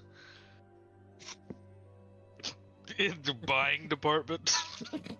In the buying Technically, Raz does have the ability to buy things for ticket tax because he is their on-call adventurer. Fair. I would like to talk to. Do I know that this is taking tax? And then actually, is it even taking tax yet? Yes, it is. Okay. Oh yeah, this is way. Yeah.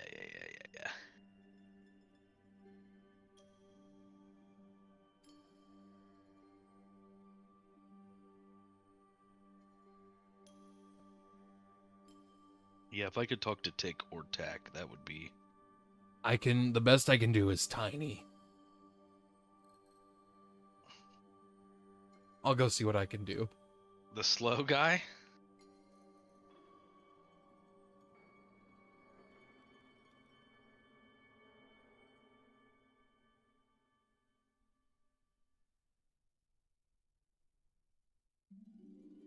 Tick and Tack approach the table in their rat-like forms. Oh. Alright. I'm just gonna be flat out honest. Yeah. I didn't think you guys would have a 1,000-year-old bottle of wine. We So- aim to please all of our customers. What was the total for the food? The total with the wine and the food, or just the food? No, just the food. The food itself is 100 platinum. Okay. So your total is 10,100 platinum. the 10,000 platinum for the wine. I thought maybe we could do a little trade here. I don't know how interested in foreign mystical. Your Giff companion is staggering. He is. He has so many abs. He is a specimen. I didn't know he could have abs there. Continue. Sorry. You're just I'm blindsided. also a brain. You're a wizard like You're a wizard like me, says Tick, holding a spell book. My weighted spell book. Damn. Just the slow. Wait! Oh boy! My guy's got little 1-pound magnets on each chain. Every turn is a fucking workout. Gideon drops his spellbook on the table, and the entire table goes in one direction as it hits it. The wine urn starts to tilt a little bit. Does anyone? I just love the. Do you grab the wine urn? Oh, absolutely. Yeah, Immediately. I'm actually keeping the lid on this thing. Okay. Every so often, Seymour, when you look over at Rook, you just see him jerking with the wine urn. I'm jorking the wine urn. I know you guys are kind of interested in all things. I don't know how interested you are in creatures, but I might be willing to, because I know exactly what this is, right? I'm gonna say it's like everyone's worst nightmare is a mind flare tadpole, because no one wants to become the depression vampires that they are. Yeah. I just have kind of a cool research opportunity. I feel like maybe we could even Stevens for the wine. I'll pay for the food. Goddamn.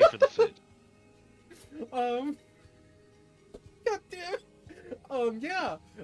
Tick and Tack just kind of look at you, and they go, "Okay, what's the research opportunity?" And I will just kind of open the lid of the urn. You immediately slowly. just see it tries to come flying out, and you slam the lid back on it. Okay. Is that a? Do you have a? How did you get in here? You could have. Tick and Tack really think about this for a minute, and they go, "We don't technically have mind flare tadpoles. That would be an interesting item to put on our list of extra like trinkets. Just imagine the look on someone's face when they come in and ask for one. You actually have it. Yeah. Very rare item.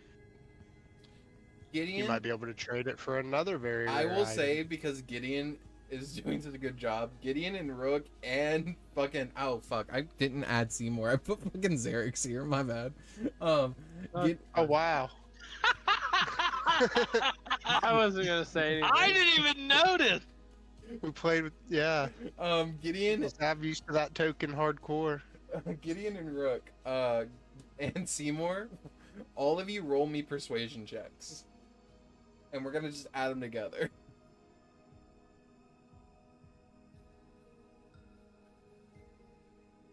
$23 on Seymour. 23. Do I have advantage? You do. Oh. The power of 30, lust, 20. You got baby. Little wink. Okay, my PC's going very slow. I'll just do it on my phone. You wink so hard, it fucking lagged the universe. You're A like, slow-mo wink. no, it's like, Give me a second, I'm That's watching the app. it's the guy from fucking Doom Patrol where he like pulls any muscle, a random ability happens. Fucking causes everyone in the train car to just orgasm like they do in Doom Patrol. I call this You gotta do the it one-eye too. blink. Seymour does Or the that one-eye wink. Yeah, be careful. Seymour has that copyrighted. 14 was the higher, so here in like 10 minutes when my PC rolls it, just ignore it. Okay. Yeah. So with a 14, a 23, and a 20, I am now gonna roll Tick and Tack's Deception, or sorry, Insight roll. 2, 15. Okay. Yeah, you all got higher. So they look at you all and they're like, all right. We take the wine off your tab. You give us the wine bottle with the tadpole intact. We look the other way for the wine. The food, you pay. The food I'll pay for. Wine And bottle. I will hand over the wine bottle. And he grabs it. He immediately casts Arcane Lock on the lid, and then he puts it in his bag of holding. Pleasure doing business with you guys. Yes, It's yes. it's What's your name, nice by the to- way? Artie. Roll me a deception check, you motherfucker.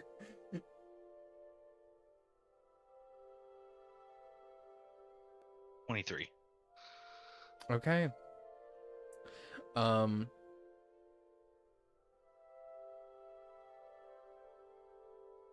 They just kind of look at you and say, "All right. Thank you for your business." Thank you. And they go off with the tadpole now that you have given into Tick and Tax. Okay. I mean, I think that was a big win. I don't know where. Listen, I don't know where any of this stuff comes from, and I'm gonna try to do it again, not knowing that I'd have no more freebies. Okay. You reach in between the veil, and as you pull through, piercing the veil between everything,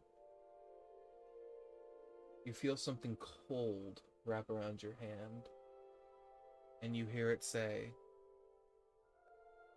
"Time or coin?" And this is in Rook's head. Time. So in the middle of that, Rook is like, I have no idea where this stuff comes from. I just like figured out one day. You see him kind of reach in Mm-hmm. to the etherealness, and now he's just kind of frozen there. Yep. Time or coin? Time? You're choosing time? Roll me a d12.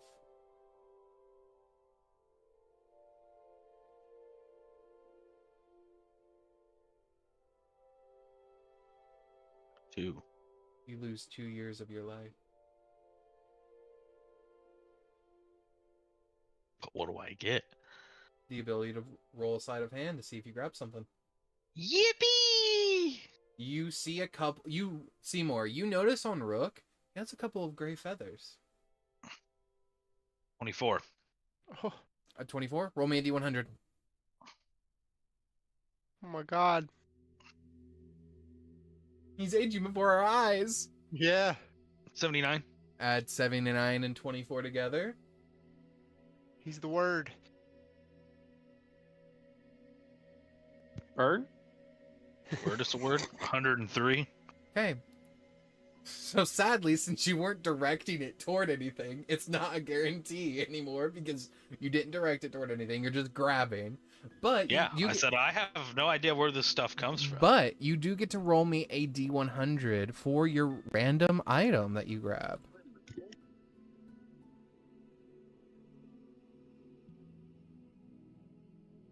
And 11. An 11? All right, 1 second. That's pretty cool. You reached into the ethereal for that?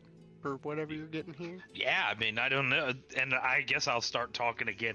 Was this like a moment of like taken away from my body, and this booming voice is like coin, or is it one of those things where it's like a whisper of coin or time, and I just It was very much like you felt something grab your hand that slipped between the veil, and then you heard in your head, coin or time. okay. Setting up a wicked way to go Hexblade later if you wanted to. You mean Hexblade Rogue? Oh, yeah. Okay. But yeah, Rook just be like, yeah, I don't know. I guess that's one of my abilities now, and you just see me kind of fishing around in nothing. That looks dangerous. You pull out with an 11 a what looks like a simple string.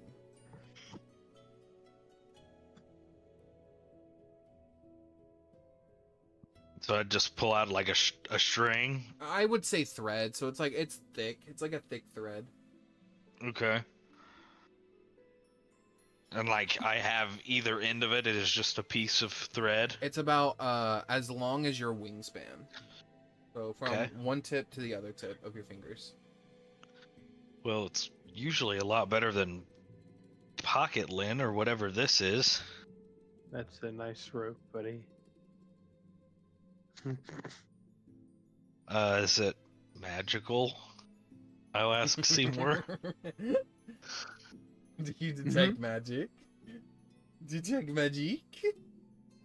Sure. You open your eye to the thread, and you see an aurora of colors coming off of it.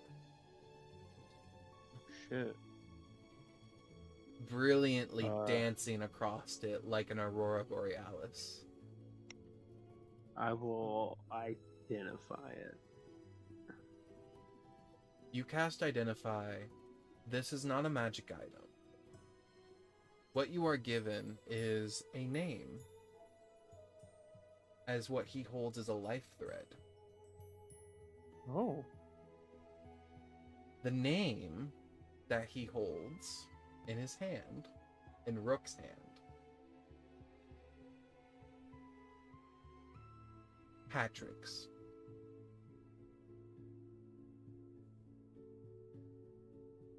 Yeah, magic string. It's got a name. What's the name? Patrick's. What do you do with a string with a name? Do I know what a life string is? I Do will. I know because of identify? Yeah, Identify. It sort of like explains. It is their life. If it's severed, their life is cut, and it's cut short based off how much the string is cut.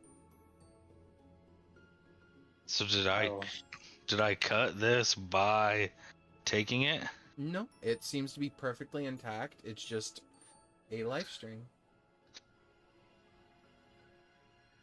I assume you explain that to me, or are you keeping the life string thing to yourself? Okay. No, I'll tell you. Rook pulls out a Oh, knife yeah, and that- begins to start You severing know it up. this guy? I don't think I know this person. No, why would you? Um.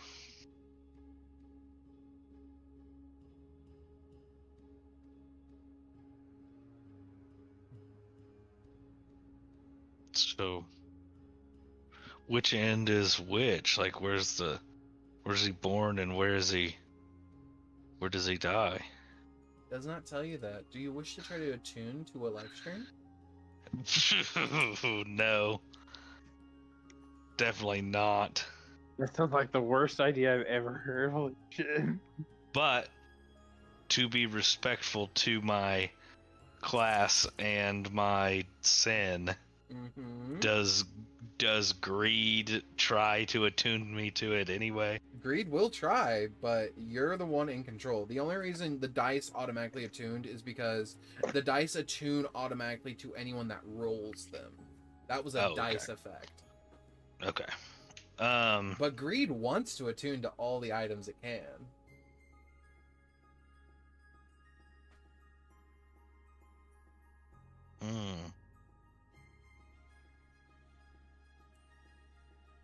Even though this is kind of blasphemous, I think I'm gonna give this to Simour.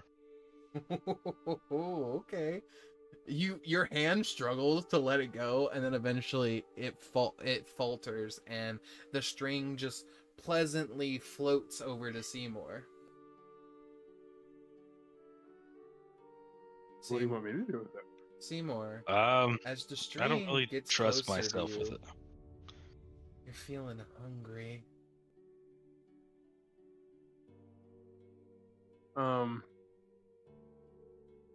Say, Rook? I don't really, one, know what to do with it, and two, don't really feel like I should. I think I've taken enough people's lives with my actual hands to just magically snatch somebody's life string out of the ether. Kind of not my style, so Fair.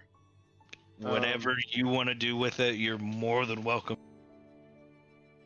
Whatever with it, but I think I would just end up You feel doing something silly. your stomach is growling, Seymour, and you hear the one booming voice in your head that you heard before that told you to eat the spell in Neverwinter. You hear it say, "Eat, eat, eat, eat." I don't want to eat that. Eat it. If you would like to try to resist, please roll me a Constitution saving throw.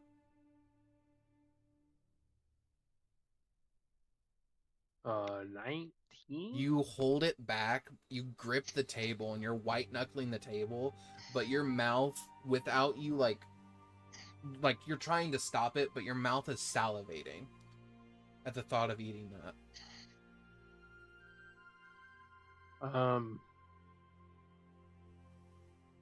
Well, I really want to eat it. I say go for it if there's nothing. I think it might kill the guy. Well, here I have an idea, and I'll take it back for a second. What if I take the ends and I tie the ends together, so it's a big loop? Okay. You tie the ends. You watch as what once was a thread becomes a metallic ring as the two ends tie together. And it like clatters to the table. It's still like with detect magic, it's still glowing, but it's no longer flowing ethereally. I think that you just made that guy immortal. If I had to take a guess. Okay, he was a Or druid, right? worse, you've trapped him in some sort of perpetual hellscape where he can just never die. Who knows? Okay, if he's immortal though, and you eat it, does that cancel? Is it a double negative? Yeah. I don't know. There's got to be something with that. How big is the ring, Christian? Honestly, because of how he tied it, and the ring shrunk a little bit, it's big enough to fit down your throat. I'd eat it. Oh. You feel it settle in the pit of your stomach, and immediately you just see Simour just beginning to like levitate a little bit up off the booth, and his eyes begin to glow, and his skin begins to glow. Hi. He grows a second eye so it can glow. Simour, you now, once per day, have the ability to invoke hat tricks. Oh God. Okay. Does And Seymour know that as a character? as a character, you feel like you have the ability to pull this man that you just devoured his life ring and sort of like use his gifts.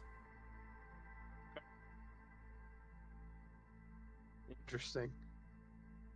Gluttony Is one of his gifts immortality? Gluttony is very satiated. Excellent. You also Of feel face- like you have another full rest. Even though you don't need God. one, but you feel like you had another full rest. Sweet. Is he dead?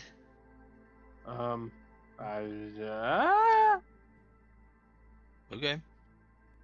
Just I let don't me think so. Just let me know if you ever want to invoke hat tricks.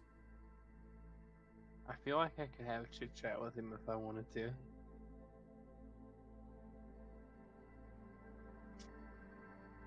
But I don't necessarily know if it'll be pleasant if I did kill him.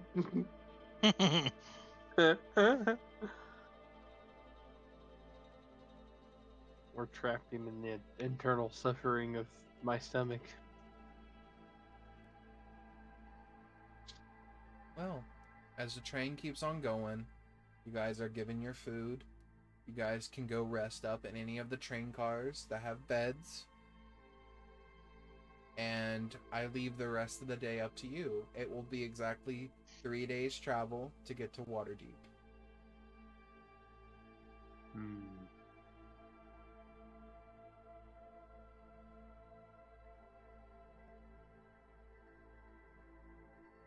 Mm. 3 days of travel. I think Rook is like really resting. Okay. Do we each have like our own like room or? Not necessarily your own room, but you get to like choose anywhere on the cart that has like a bed. Except for this one, obviously, because this is taking tax. But you get to choose anywhere on the on here that has a bed, if you would like. So like normally, like passengers would sleep in this cart over here. As soon as it lets me ping, so like this one would be one where passengers would sleep, or that one. And can those rooms be like shut? It kind of looks like they're walled off. Yeah, Okay. they're just like little train cars. Seymour, can you please go ahead and add to your feats Druid Initiate? Sure.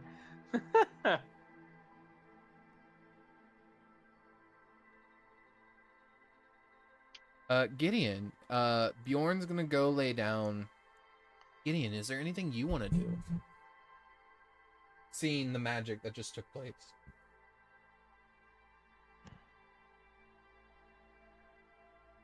Or is there anyone you would like to reach out to?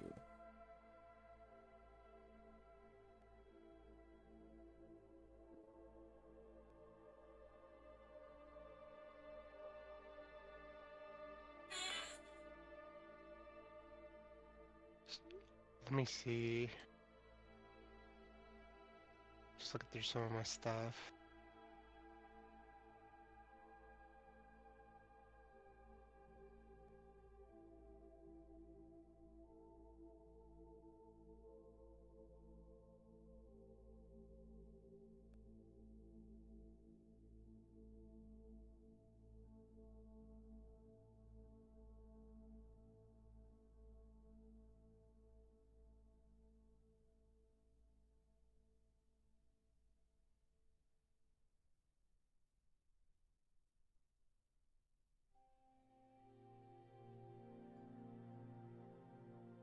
Suppose I'll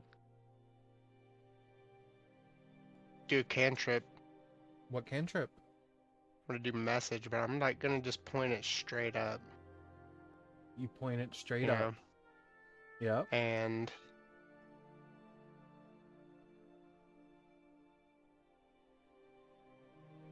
I heard a rumor that there is a way to finish your unfinished weave.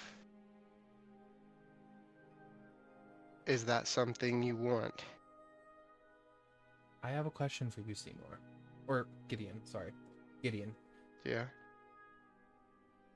Would you like any assistance with this spell from your sin? Sure. You feel your message curl up your hand like you're casting it like normal, but as it's about to fire off, you see a burst of rose petals shoot out of your hand, and your message just seems to fire off into the ether. A moment, and then you hear a, "Oh. Hello?"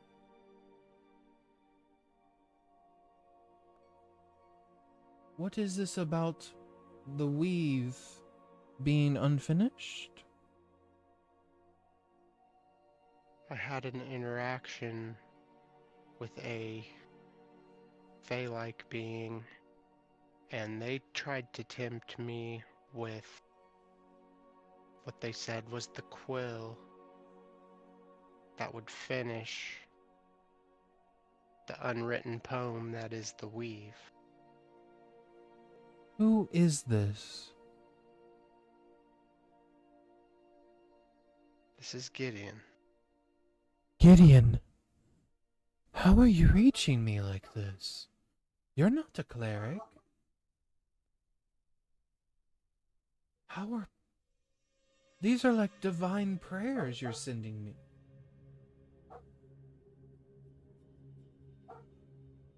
I'm channeling the power through this tattoo I was given.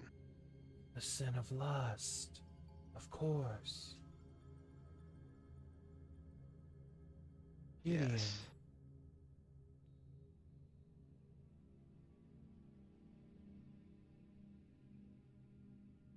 It's very nice to hear from you. I've been wondering what happened ever since the graveyard. I hadn't heard from any of you. Much has transpired since we last crossed paths. How's Seymour?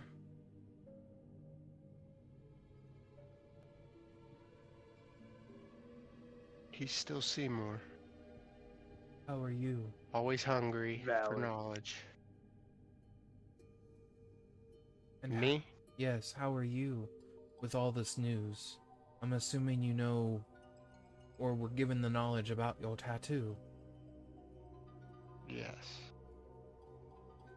It's very strange to receive a message like this. Your power, as fragmented as it is very strong. You're reaching me as my clerics would. That is unusual. This is through a cantrip, not a prayer. I feel that. Strange workings of the weave around you. But what that fey creature told you is true. The weave is not completed. It is unfinished. And that is because, in case more is needed. Did he speak of what the item was exactly? They just described it as the quill to finish the unwritten poem that was or is the weave, which is how I described it when they asked how I perceived it. is a beautiful poem You over all reality. almost feel feel and sort of hear her suck in a breath, and almost in astonishment. And she says, "He mentioned a quill by name." He did. Gideon, I need you to listen to me very closely. That quill is very dangerous. It is powerful enough to right the weave, but it is very lethal and very dangerous, and the power is toxifying. I would recommend staying far, far away from that quill. If you do come across it in your journeys, be mindful. Should I try to destroy it? You wouldn't be able to. It's a fragment of the weave itself. I see.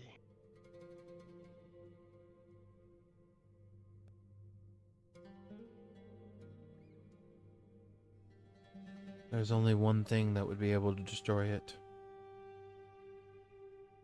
Netherite.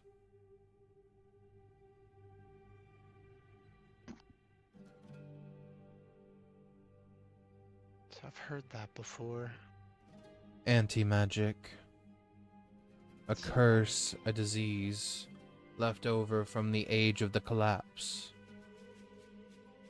There was a person that was infected with it within your city, but they vanished.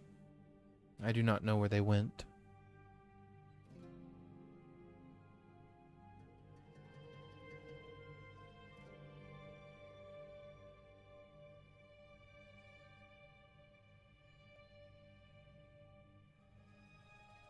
This information has proven most useful, and I thank you for responding to me. I haven't been able to talk with you all. I must know, how is your adventure progressing? Where are you headed now?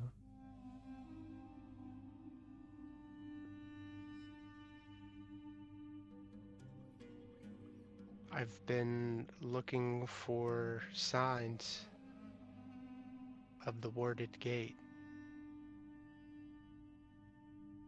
The Warded Gate, aka the most powerful abjuration magic in existence, the Divine Gate. Yes. It is locked tight, with chains added onto it on the daily, because of the false god that walks in your realm.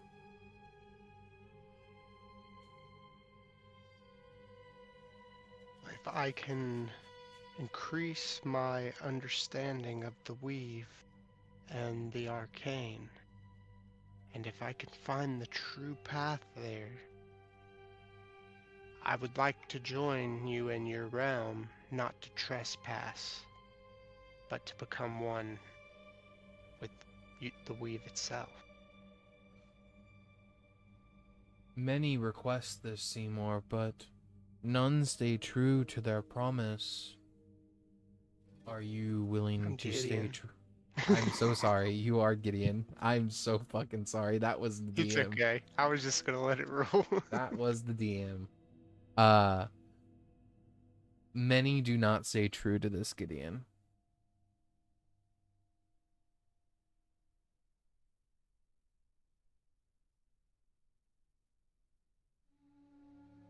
It is a path of discipline.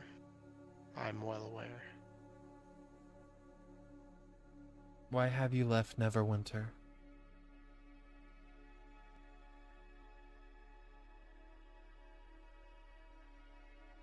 Once I finished the academy and ventured out, I wasn't really sure what to do with myself till I met Seymour. And But why do you leave Neverwinter now? now, Is Neverwinter in trouble? See, what was the name of the town we were headed to? The town you guys are headed to now is Waterdeep, but you guys are gonna eventually head to where you did your schooling, which is Silver Mist. But if you don't remember, if Tyler doesn't remember, Neverwinter is currently under an illusionary spell so powerful. Oh, that's right. Yeah. So that was from last session I missed. You're fine. There's powerful magic all around Neverwinter. Powerful illusionary magic, and Interesting. we are trying to get away to maybe find reason or rhyme, or even a way to help.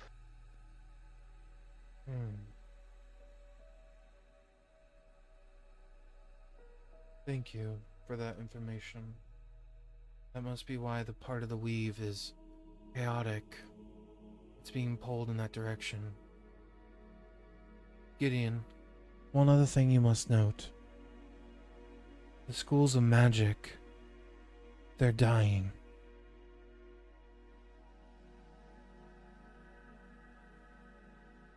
All of them? So far, only one school has gone dormant. Isolated, completely silent. That school is necromancy.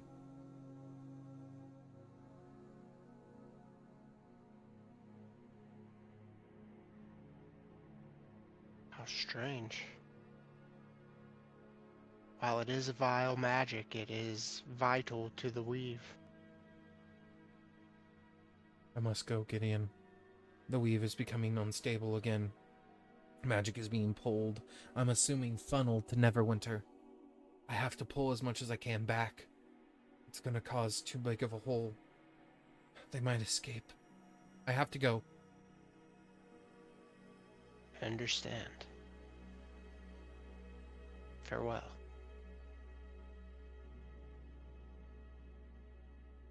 Protect them, is all she says as she fades away.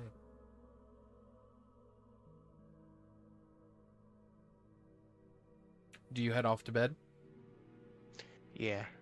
Okay. Gideon has much to think about. We take a long rest. You guys wake up. Is there anything you guys would like to do on the train, or just sort of rest in your room? You said it's like 3 days, right? Correct. So we're through the Yeah, first day. I'm gonna take the opportunity during those days to dig through this bag of holding, as we have not had hardly any downtime. I know, it's been one thing after a fucking other. Alright. I ain't mad at it, bro. Eventful. I want to like half-ass flip it. I want to like start to flip it inside out and just pull it back. Oh, you want a couple things to shoot out, but not all the things to shoot out? Yeah, I'm not trying to dump the sack, but I mean, are you dumping the sack? no, not on a train. I don't want to risk a bunch of other people. I don't know what'll happen. Okay. As you begin to dump out some of the bag of holding, we'll say it has like a third pocket. You what pops out. I'm here for it. All right. Roll me a d12, and that's how many items will pop out.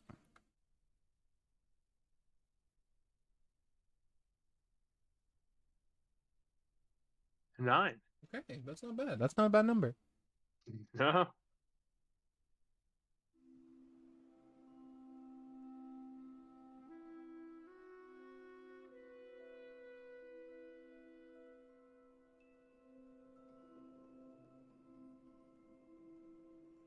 Okay. The first thing you see that rolls out is a solid wooden puzzle box.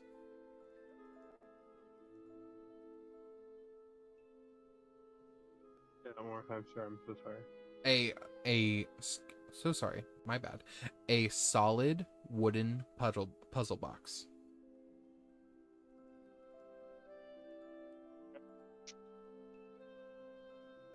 Oh no, are you losing connection? Me? Oh yeah, did you hear me? Yeah, solid wooden puzzle box. All right. The next thing that comes out is a bag of what looks like green, red, and blue beans.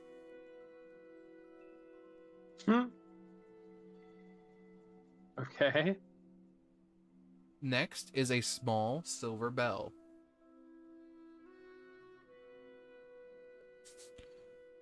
All right. So let me go ahead. I need to go ahead and just get a running tally going. That's 3. I know. I'm also trying to add them so that way they're sent to you. A lock. Oh, I'm typing them out. Oh, as you're cool, reading to cool. me. Thank you. The next thing that falls out is a sort of like cloudy vial that has this like greenish blue liquid in it. Okay. That's 4. The next thing that pops out is what looks like a letter. All right.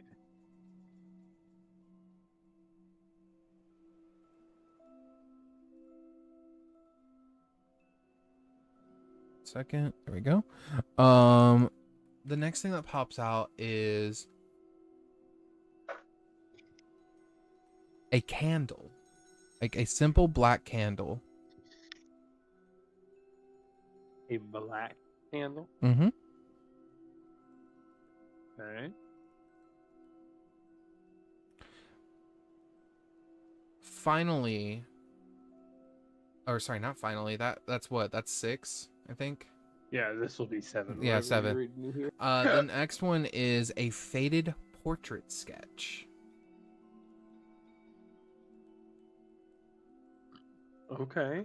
Is there anybody I immediately recognize in the portrait? It looks like a hand-drawn picture of a woman with stern eyes and flowing hair. The corner is smudged where fingers have often lingered. As you sort of look at it, no, this doesn't recognize anyone in particular. You can roll a history check to see if you can like try to see if like there's a memory buried deep.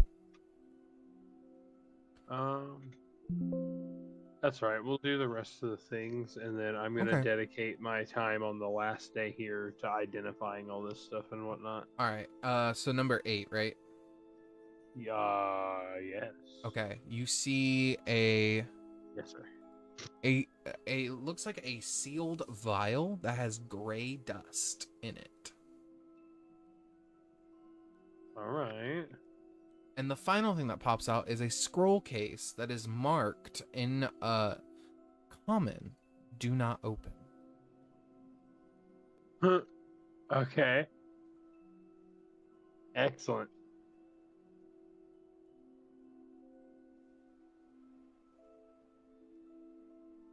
That is it. I will gather my treasures, and I will spend some time that night and the following day I am detecting magic and identifying all this stuff. Okay. Let me see which one's all magical. There we go.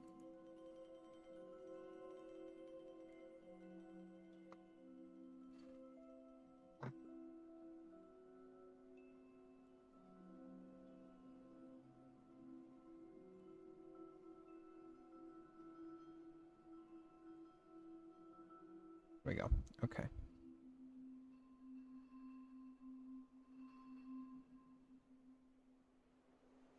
There we go.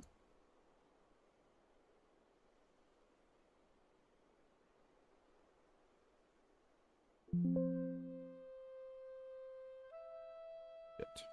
1 second. There it is.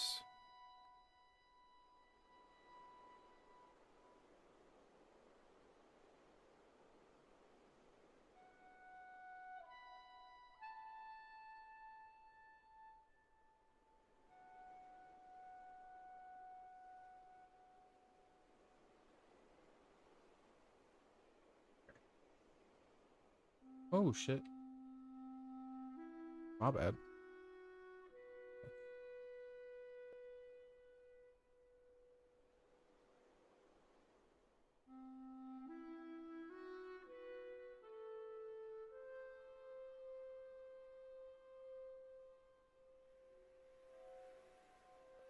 Why is this being so weird? There we go.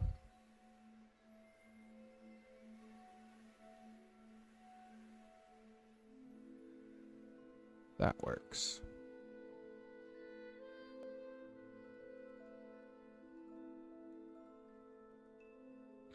All right. Do you start with the letter? Yeah. You open the letter. Its parchment is heavier than others, the ink darker, as if the quill fought against being used. It says, "To my son, Simour." And I will send you this. Okay.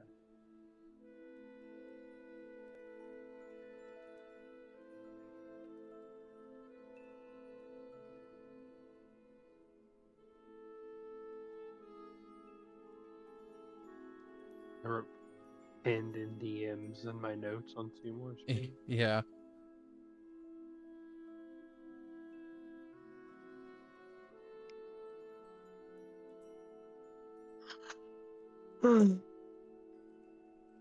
There we go.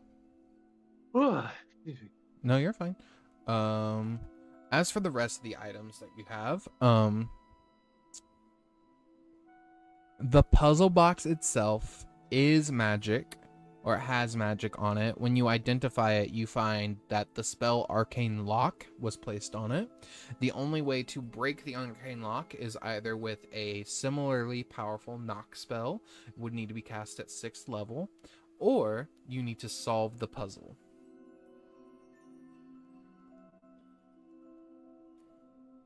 The bag of beans, they are magical. There's a total of 3 beans, 1 blue, 1 red, and then I believe I said the last one was, did I say black or green? I'm so sorry. Green. Green, yeah. One blue, 1 green, 1 red, and each one is magical. When you identify it, it says each one creates a beanstalk to a specific plane. Holy shit. Okay. The silver bell makes no sound when you ring it, but anyone in disguise or not real can hear it. Interesting. Okay. Okay. I like that a lot, actually. The candle, it is called the candle of last name. If lit and a name is spoken into it, the flame burns blue. When the flame completely dies out, the bearer knows one secret about that person. You can use this up to 3 times to cause the candle to melt completely into blood, aka unusable.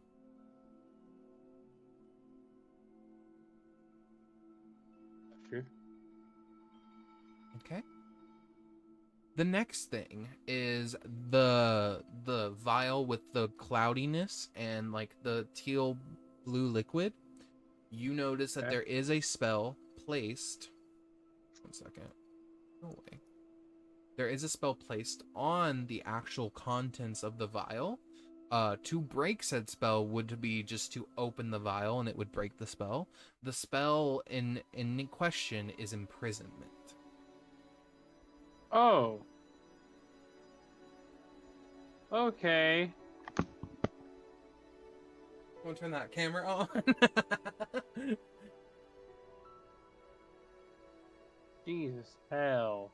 Alright, noted. Fuck. Fuck. One more. Fuck. The next vial that was sealed with gray dust, it does not have any magic on the vial. The gray dust, when you do open the vial, is magical, but only when used. When uncorked, it seems to whisper in an unknown tongue, seep out. The dust seems to be ashes from a burned ritual book. When you identify it, you find that the ashes are a component that are used to remake this spellbook. Holy shit. Okay. Okay. And then the final thing was obviously the letter and then the scroll case, correct? Yep. Scroll case, do you open it, first of all? Is the case itself magical in any way? The case itself is not magical. Well, I will say yes, it's magical, but in the same way of like endurance, it is just a very durable case. It's meant to hold up against flame, water, the elements, age, that sort of thing. It's not imprisonment level 9 or anything like that.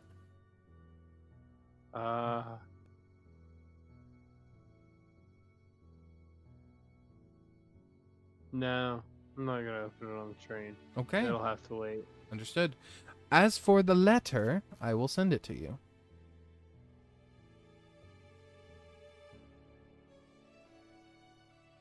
Oh, come on.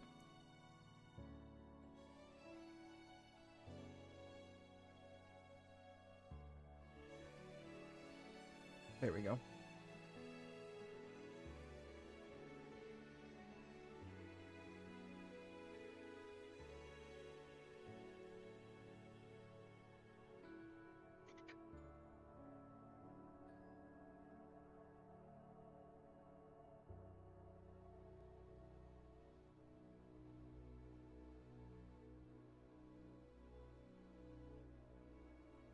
Something in prison is terrifying.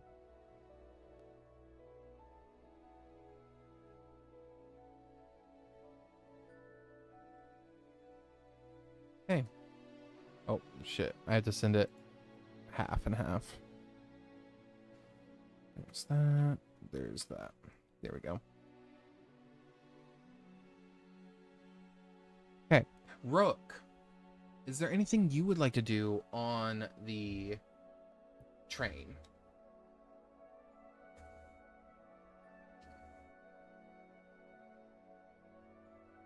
If anything.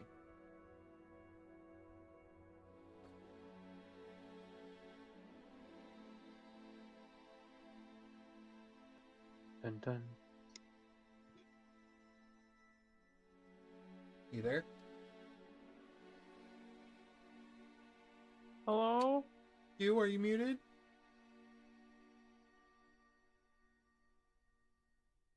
He's dead, Jim. He's dead. He died. Long may he reign.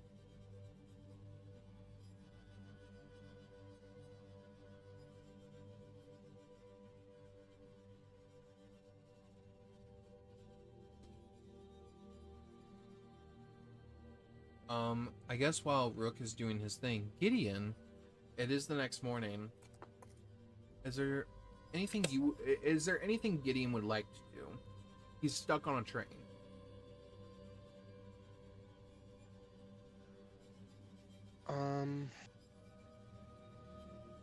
Since we came out the long rest, I gotta do my morning stretches, Mhm. mage armor. Mm-hmm.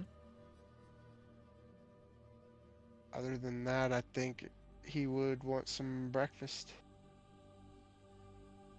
Is there a serving station on this train or no? You see Raz comes by and he says, "Handy off the trolley."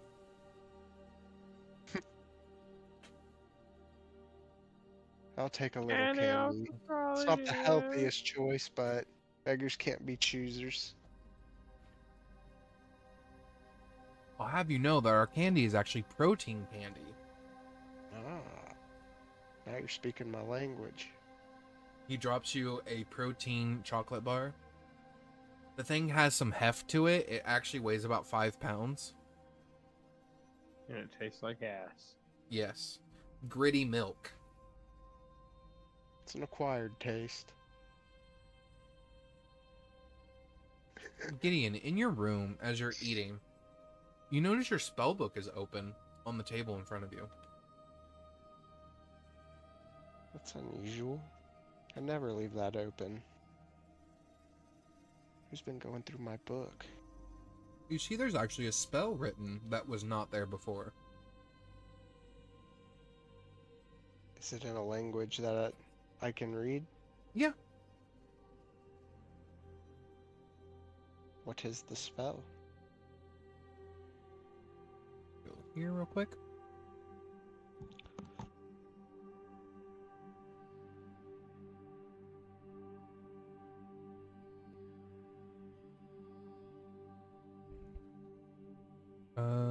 One second.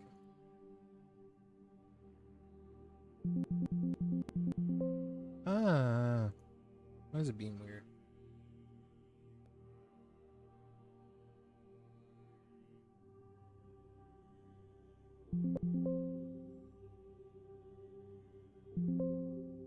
Fine. I'll have to find it the hard way then. One second.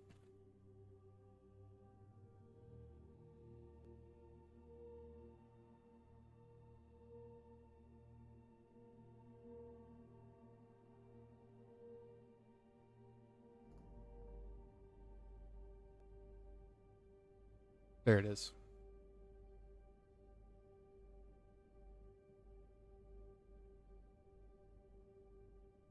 You see a spell written there, and it's only half a spell. It's like a word of the title of the spell and a like flavor text line. It reads, "The final ward, protection from the gods and from the first heresy." Oh, wow. What level of spell is that? Does not list a spell level.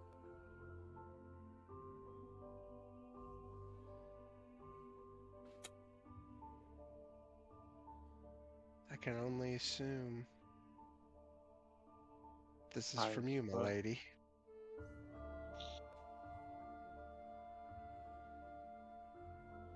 Which, that would have been a mistress. It went to the other female goddess you're actually worshiping.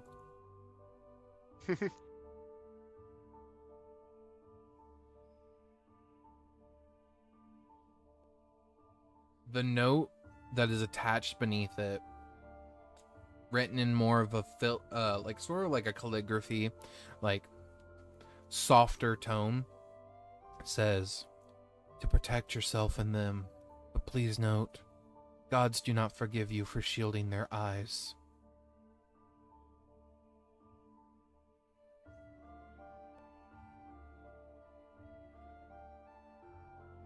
This is a scary spell.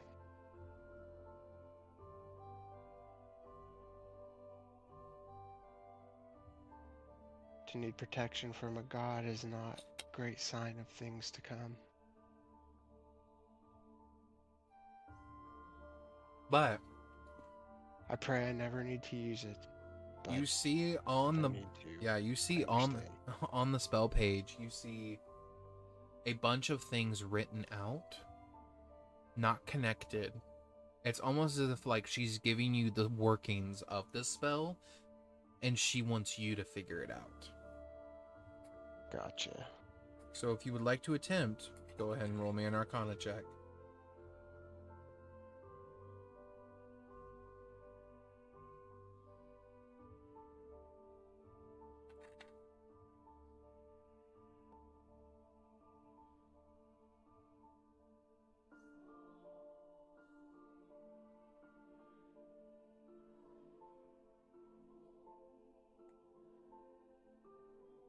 Not 20. You Oh, fucking kidding me? For 28. Legend. You solve 1/16 of the spell. Oh, wow.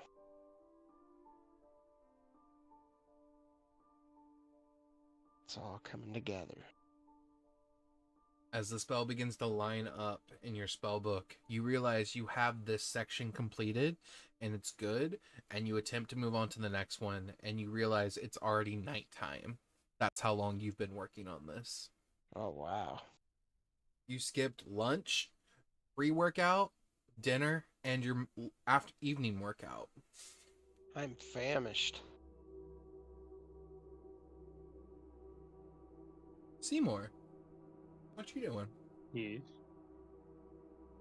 I kind of figured it took most of my 2 days to Yeah.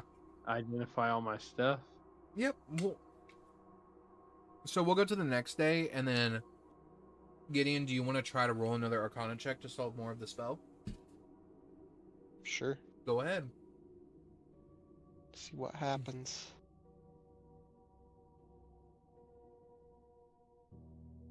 21. That is a fail. Gotcha. My eyes are a little strained. But eventually the train does come to like a sort of like steady halt, and they say, "All right, we're out water deep. Everyone out."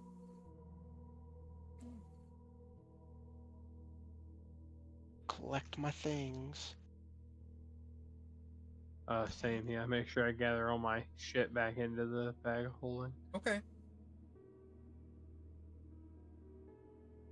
And disembark, I suppose. Yep. That's completely fine. Give me just a second. Where is my...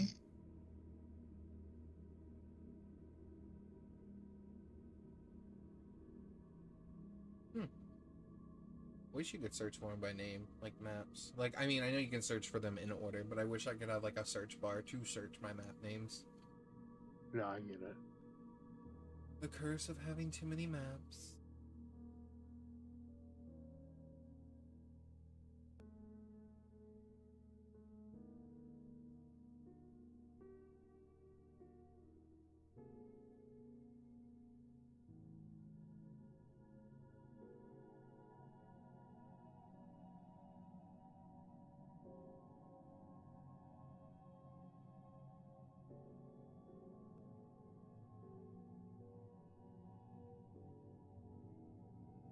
There we go.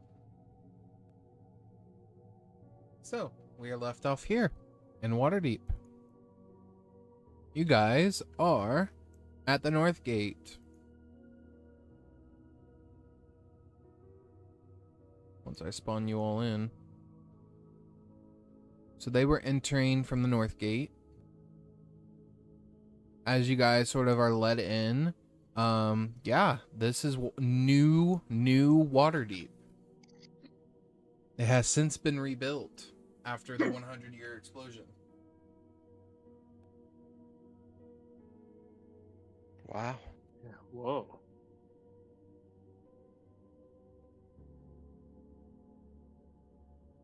Hey, I'm very familiar with this map.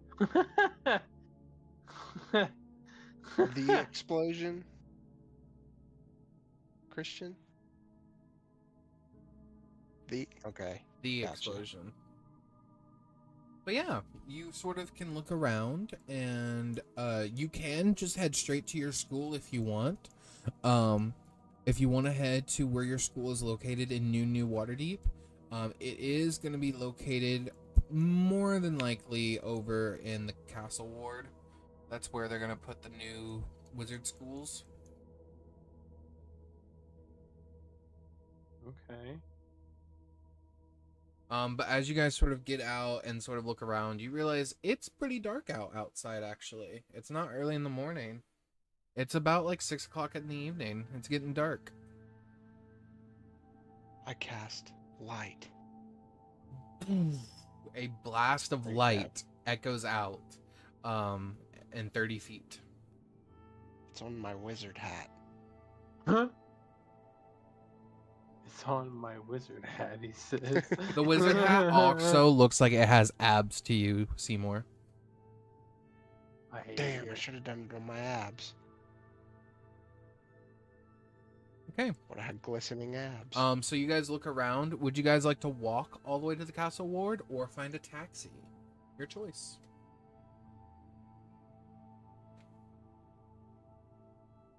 I'm cool with a walk, honestly. A We were walk is just fine. we were just sitting for a long time. Yeah. Okay. As you guys sort of head out to Waterdeep, you see that there's people that sort of eye you guys down, but they don't really like say much to you all. They don't really care. But as you guys are walking, go ahead and roll me perception checks, please.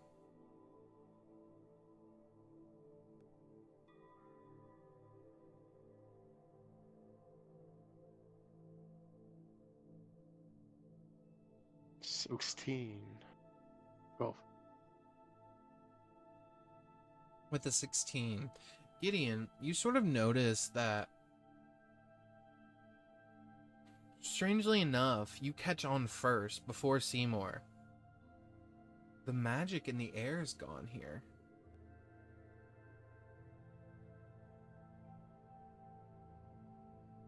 And then Simour, it sort of hits you as you cross through the gate. Magic is, like, it's there, but it's not like, it's not through the ground, not through the streets. It's like in sections, almost like it's barely able to be here. Huh.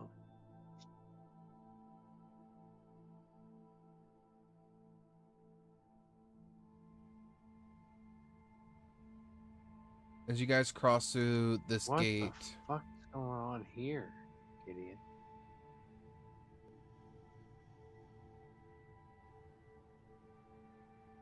go ahead and roll me an Arcana check, Gideon, and Simour.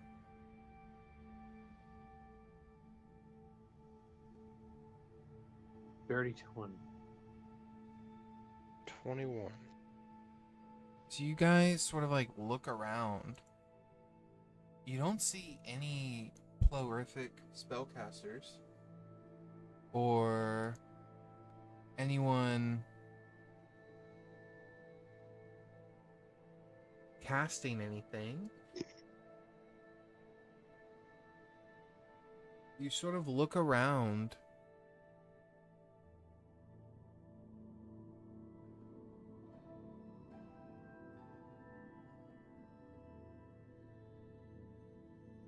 And you just feel it wavering. Like it's hard to pull the weave to you when it's being stretched a million miles. Seems like we should definitely figure out what's going on over yonder quickly. It's causing Agreed. such drastic problems.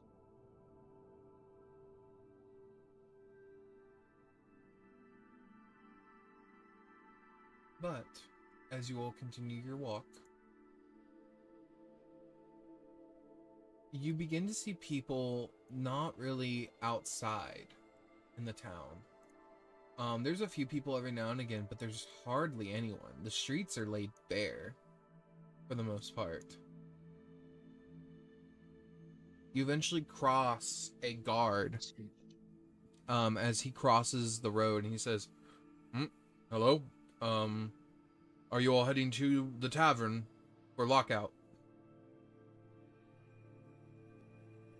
What? It's almost curfew. You need to head to a tavern.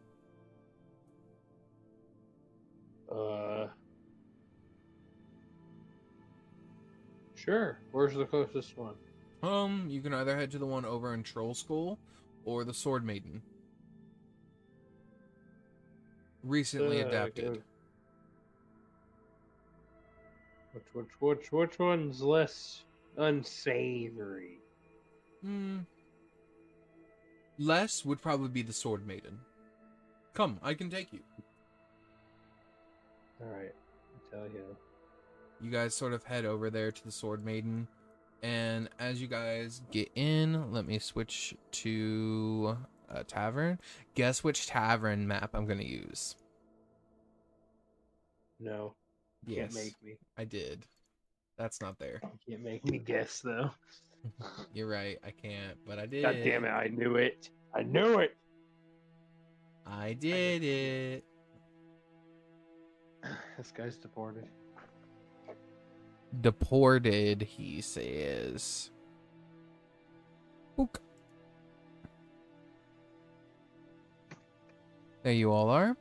As you all sort of like walk in, you guys sort of like look around and you see some people here. But for the most part, it's pretty bare. You do notice though that as you walk in and the guard looks around and says, "Okay, everything clear?"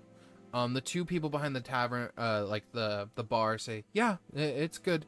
All right, lock up."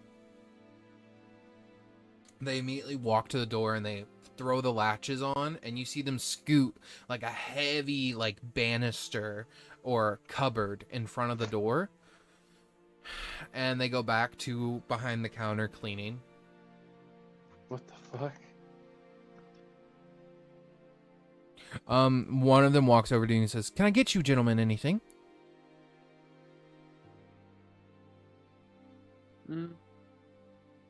I'm okay. Understood. Gideon, you drink beer, right? I love ale. I'll bring some ale. Delicious. She brings over some honeydew ale and like Delicious. brings it all for you all and sort of walks back.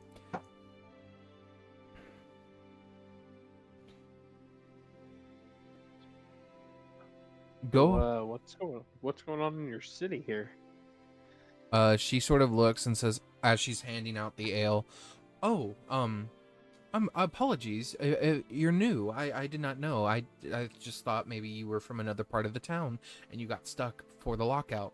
Our town has recently been under siege by the animated is what we call them. Oh, Yes. Really, just about anything non-living starts to become animated, except for homes. okay. That's about it. And they attack people. I saw a table maul a man.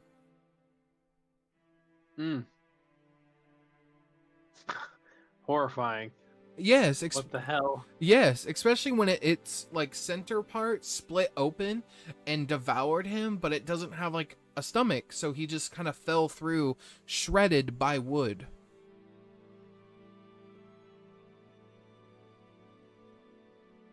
That's awful.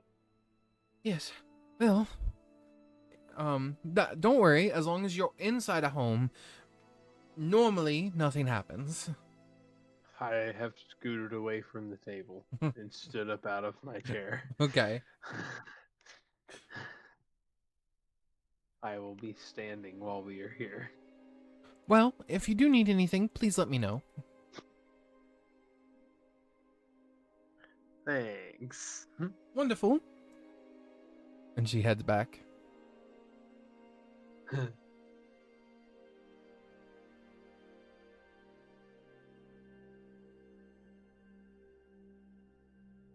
Well, Gideon?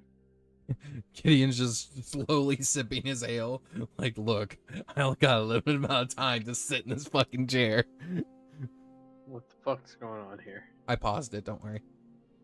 Your Sorry, I was school AFK beer. for a sec. My dogs No, were you- barking out in the living room. So what you missed is, I mean, Seymour can explain it to you, but the lady serving the ale basically said, Shit's alive, son! yes, at nighttime, non-living things become animated and they attack people. Okay. That's it. Huh. I don't like that. Dealing with inanimate objects. I guess we're going to bed. Okay. So that it's not spooky outside when we go to the wizard school. As you guys, Or, well, when we go back out into the world, anyway. yeah, as you guys sort of decide that you head to bed. Q, are you back? Where did this guy go? Let me call him real quick. Oh. He didn't post Call anything. it real quick.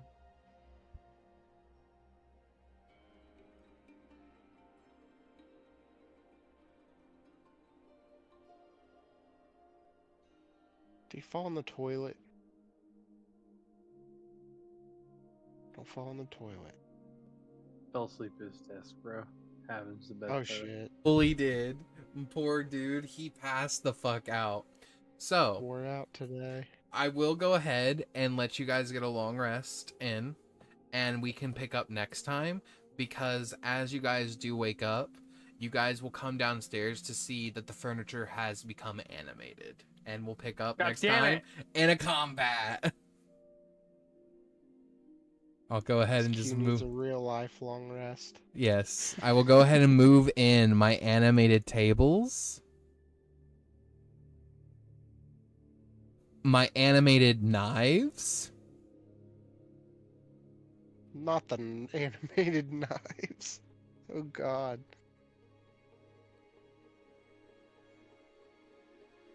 My animated stove. Dude took you since he fell asleep. Now he has to play D&D with us when he's done with D&D people tomorrow. All right, I will. Sorry, dude, because you fell asleep. Now you have to play D&D when you get home tomorrow after playing D&D. It's just what you Can gotta you hear do. me? Oh, there he No. is. I thought you were going to bed. He's alive. Hello. Are you on a I am going to bed. I You heard good? something about me falling in the toilet, and I was like, man, that's doing. I got. Oh, no, I gotta we're say I that's gotta funny. set that straight. no. What we said was now that you fell asleep and you aren't, we have to stop. We can't do the combat yet. That is going to happen at the start of next time. After you get done with D&D tomorrow night, we have to get back on this so that way we can do the combat. Oh shit. Okay. And it's a bunch See of about that. it's a bunch of animated shit. Like animated, Like brooms, books, tables, chairs. oh, Fantasia up in this bitch. Yeah, you guys walk downstairs after a long rest, and this is what you're greeted with. Hell yeah. All right, The fellers. room Good is night. alive. Have a good night, boys. Good night, Q. Fantastic sesh, boss man. Thank you. Absolutely. I'm excited to fight all the animated shit. Oh, yeah. You know what animation falls under? Spell school wise? Huh. Enchantment. That makes sense, honestly. Mm-hmm. I'm gonna blow up this whole tavern. Oh, I'm just kidding. please no. But I'll see you all next time. Have a good night, boys. Bye.